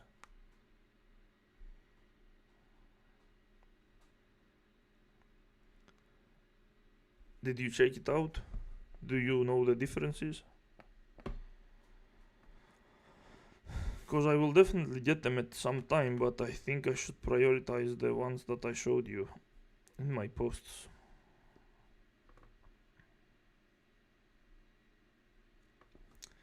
Is 9 is a continuation of 8 gameplay wise, okay. Does it expand on the gameplay or is it very similar?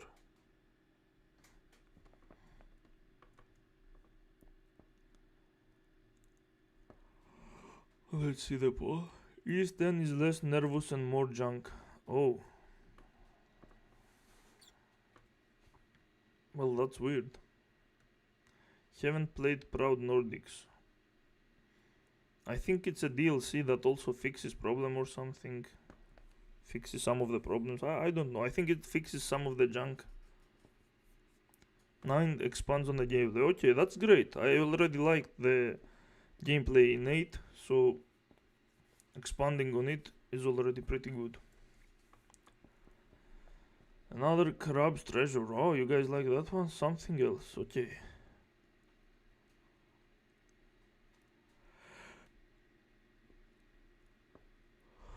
Is 7.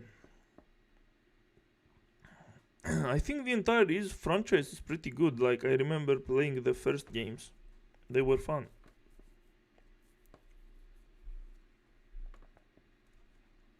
Nothing special, but fun.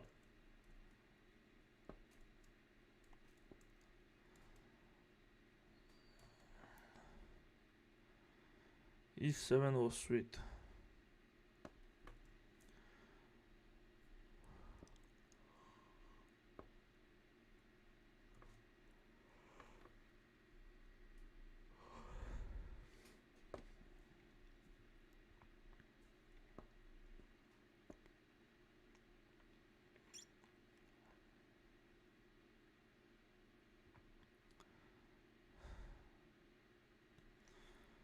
Okay, I'm going to end the stream. I'll have to go to sleep. It's getting late and I'm getting sleepy.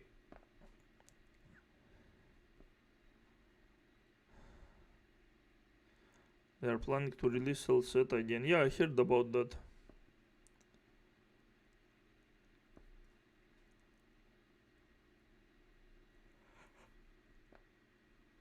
Is it going to be just a remaster or are they going to fix anything? Okay, bro, later. Okay.